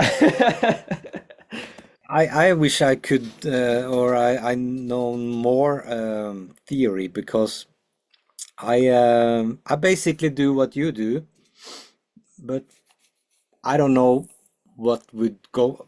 I have to figure it out every single time. Okay, I have some basic idea. I played the guitar for many years, so I know what sounds and what I usually end up doing. I think it would be easier for me if I could, instead of fumbling around and spending much time with, oh, is it this one? Is it this one? Because I have this. Normally, I write one riff, and my style is basically I always written for two guitars. So I normally I have one in a lot of the songs I've written. There is one tremolo going, doing more of a not a bass thing, but on the lows, and then I have a melody on top. Sometimes the bass thing is coming first, and sometimes the melody comes. Especially with Dven, I'm trying to do a bit different because I'm writing now. I'm writing for the second album nowadays, and I'm trying to explore more of the what can I do with one for two players that's not only the same. I'm trying to push myself a bit out of the norm that I've created for myself, just to be to sound different. Actually, it's a lot of the same as earlier, but a lot of the songs now is also it's more I'm building the build up of the songs, and the structure is different than earlier just because I want to do something new.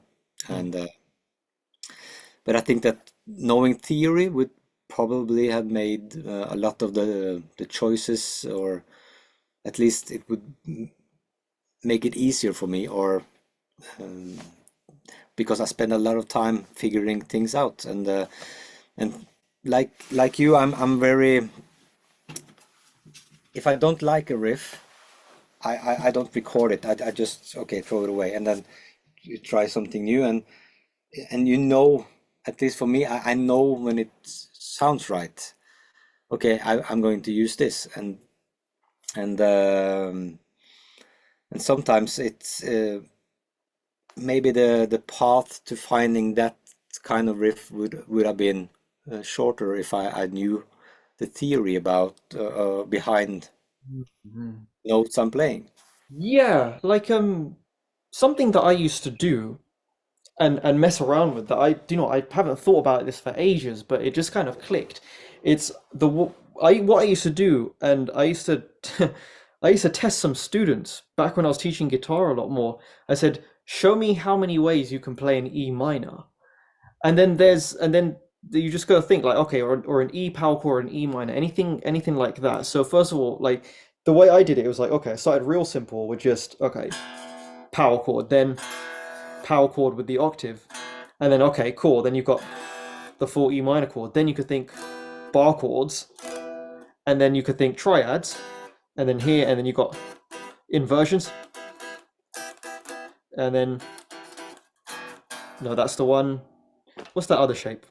Ah, here we go. There we go. So inversion, inversion, inversion, and then you got back to E minor, then add the ninths, and then can you add more to it? That's a nice chord. Can you do even more? Not really minor, but well, that's a chord that can work. It's quite tricky on the seven string. And then what about here? What can I do in these ends, in this area? And what about this kind of like jazz shape here? Or what about this kind of thing? Trying to play, or yeah, that's a bit more of like a major seven kind of thing. But yeah, that's one thing that I used to just do. And then you've got like these, I call them like the Abath chord shapes because Immortal use these chord shapes, those ones. So there's other types of E's, and then you got the E inverted power chord and things like that. And then you could go up the triads here as well. Basically, yeah, I just fucked around a lot with just E, and then I applied that to like some other different chords, and then I kind of found what kind of notes and chords sound good together. But I also really like this idea of like kind of staying on one um like one bass note, and going back to this riff earlier. See there, it's all different types of E chords. You could think of these as all as E chords. So E with the fourth, then the perfect fifth with the power chord, then sharp fifth, then the minor third, fourth, minor third. Then I finally changed to a D in the bass. Yeah, so that's my kind of approach. And I do the same thing basically, but I never think about what I'm playing. Is this an E? Is this an A? ah, I have a basic idea which key I'm in, of hmm. course, but I never think about and yeah, it's maybe I should teach myself some more theory. I have my signature like these ones. Oh, oh, hell yeah. So I was doing like this. I can't remember. It's one Wait, of isn't the it? Uh, that, yeah, yeah, these ninth but chords. it's more swingy. It's Ah,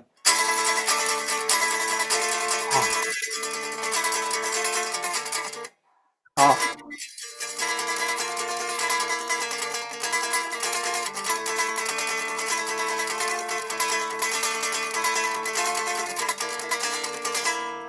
from D to C.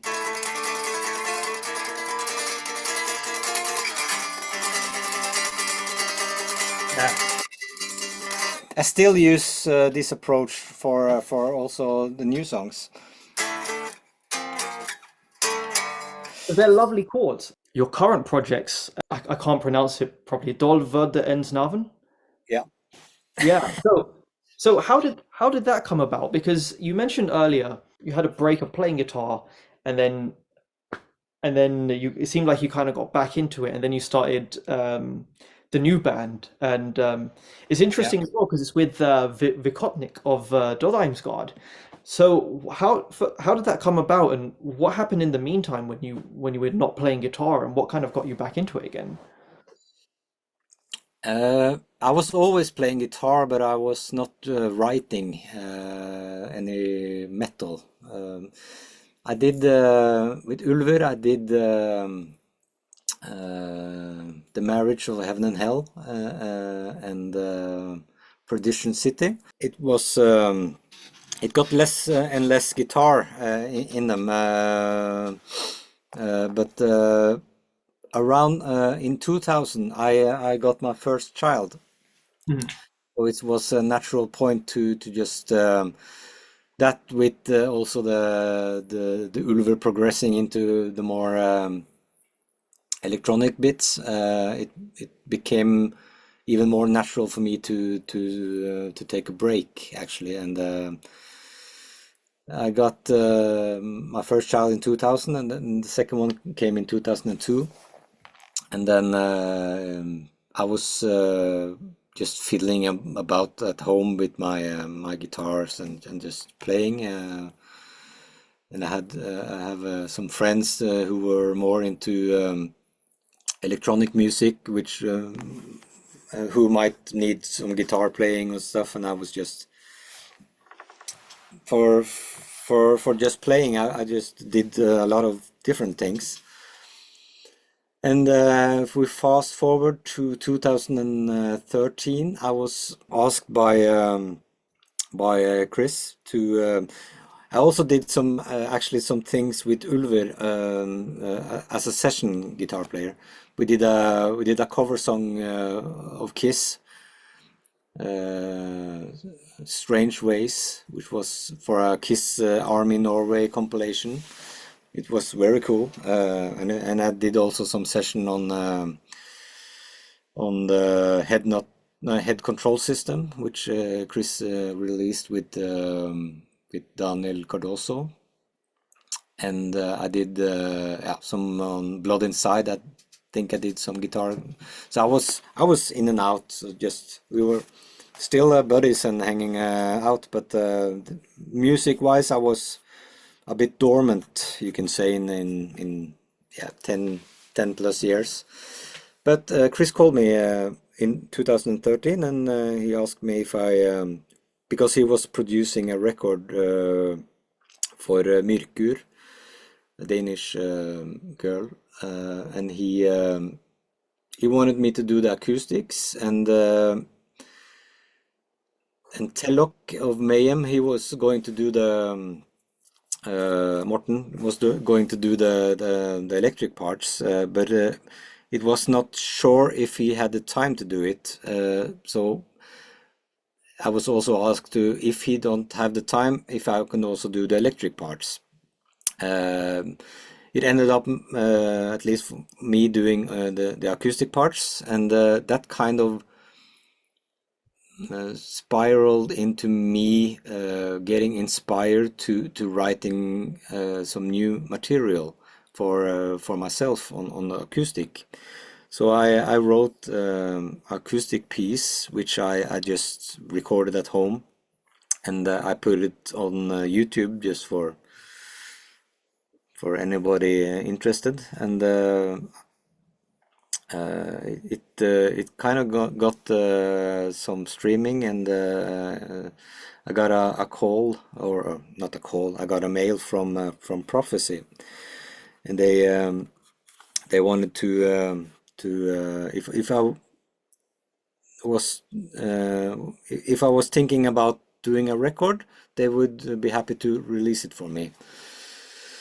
And okay, cool. And I wasn't really thinking about it at the time, but I was starting to write more music. And from 2014 to 2016, I was writing a lot of acoustic, and it ended up being more than enough for an album. So I talked to the Prophecy again, and I got signed, and um, yeah, I'm more or less finished all my guitar recordings in 2017, and at the same time, me and my friend from the younger days, earlier days, Kai, which is the bass player in Dold today. He came. We were hanging around, just having some beers and talked about the old days, and I had my guitar and I had my small home studio, and we just writing some riffs and yeah, goofing around with some drums and bass and stuff. And we figured out that if we write 4 songs just for fun, we write 4 songs. We ask some we find somebody to sing and somebody to play the drums, and we just go and record it. And this was happening as I was waiting for the rest of the musicians that I wanted to have in my acoustic project. So I was kind of starting the acoustic, and then it leaped over into the black metal stuff. And we did that. We wrote 4 songs, and we talked about who could we ask to sing, and he's an old friend of Vikotnik, Yusuf. I remember Vikotnik, but we didn't socialize too much back in the days. I was not socializing uh, too much with people. I was more at home playing, and but they we asked him to try to figure out some lyrics, and if you could if this is something he would like to do. And yeah, sure. And as drummers concern, I remember the drummer that played on the Myrkur album, and I just gave him yeah, I sent him a DM on Messenger, I think, and yeah, cool, he was on board. And we recorded these 4 songs was the EP that the first release that we did was a 4-track EP, which we recorded in the same studio as we recorded actually the demo for Vargnat. It's a youth club not far from where I'm living, which is still active as a they call it a rock factory, and it's still active. And we thought it'd be cool to go down there. Dimmerborger has recorded their first releases there. It's a kind of a for us it's a nostalgic place to record, and we didn't think we got a deal with Soul Seller. He wanted to release it, and we were more than happy. We didn't think that we should could release it, and was no ambitions at all. And yeah, that was really what inspired the start to for me. I was really inspired to do more aggressive or more black metal, and then I've already started to write more material which was not suitable on the EP. So we decided, okay, let's just release this EP, and we focus on the other material for the full length, which was Mørkere, which came in out in 2021. So I actually managed to release 2 black metal albums before releasing the Håvard project, which came in 2022, which has actually started in 2014, but yeah, and then came the lockdown, and everything took so much time, and I wanted to have these players, and I wanted to do some things with Chris, and okay, they went on tour, and and I have to wait. So that's why it took, yeah, six years to release it. But it really was felt good to just go back and to see if I had some riffs left in me. So it was cool. So that's I'm working now on the second album, full length with Dold. So it's going to be another one.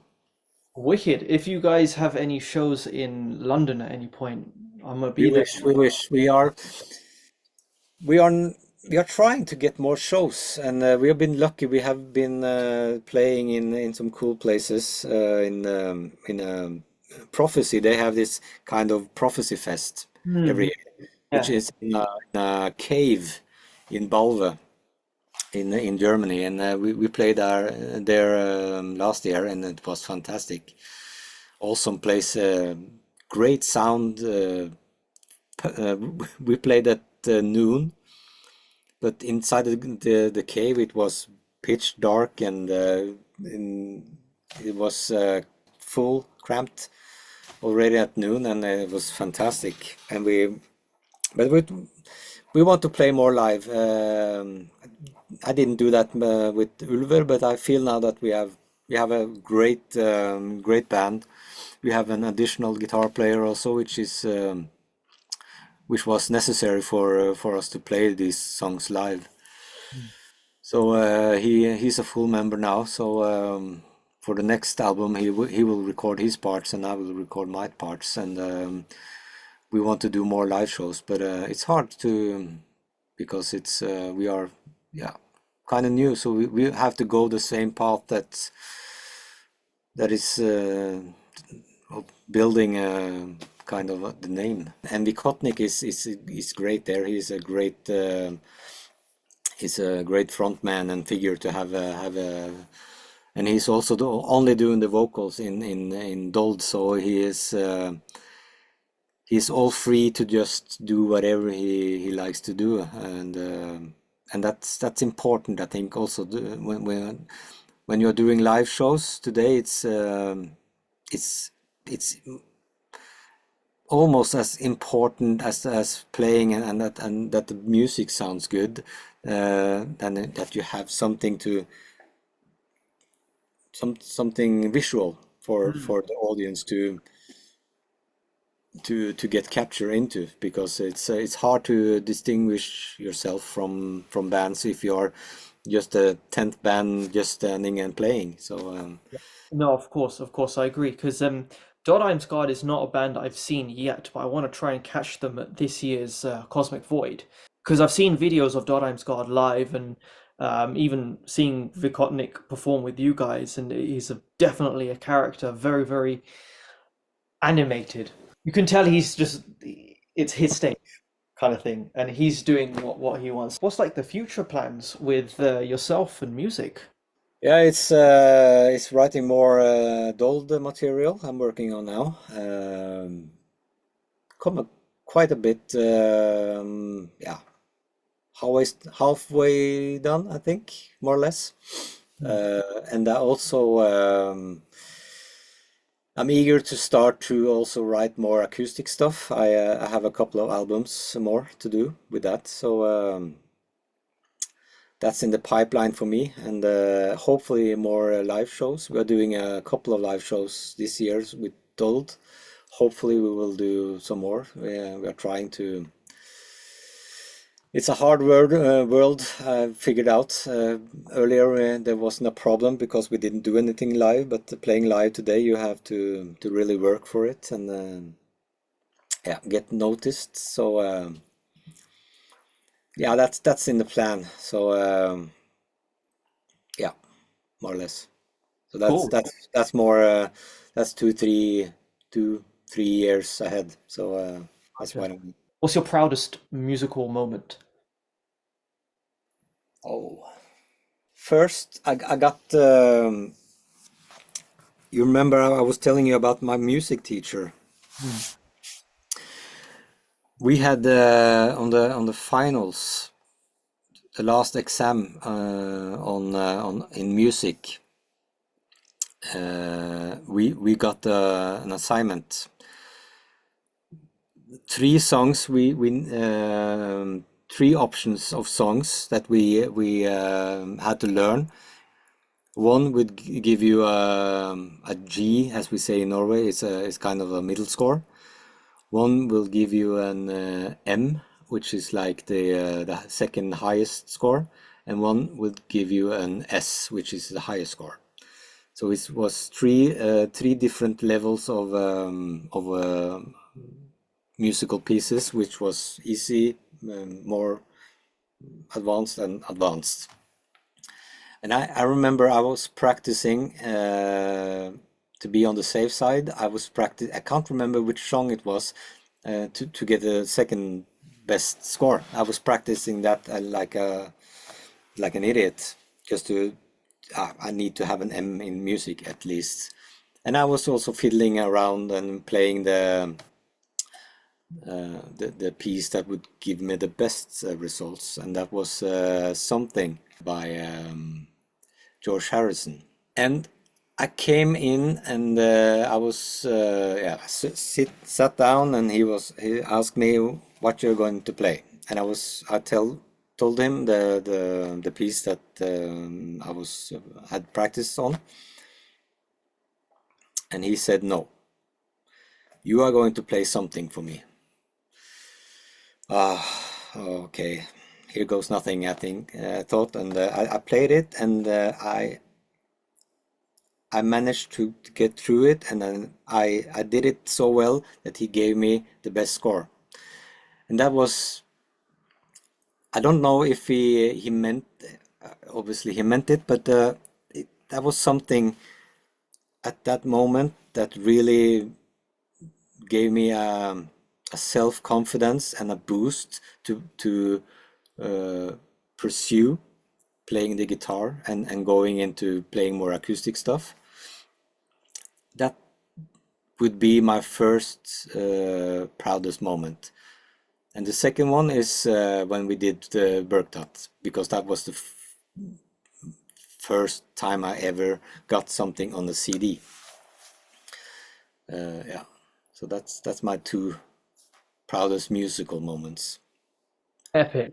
There's been more proud moments, of course, but that's the one I would pick for the most of them.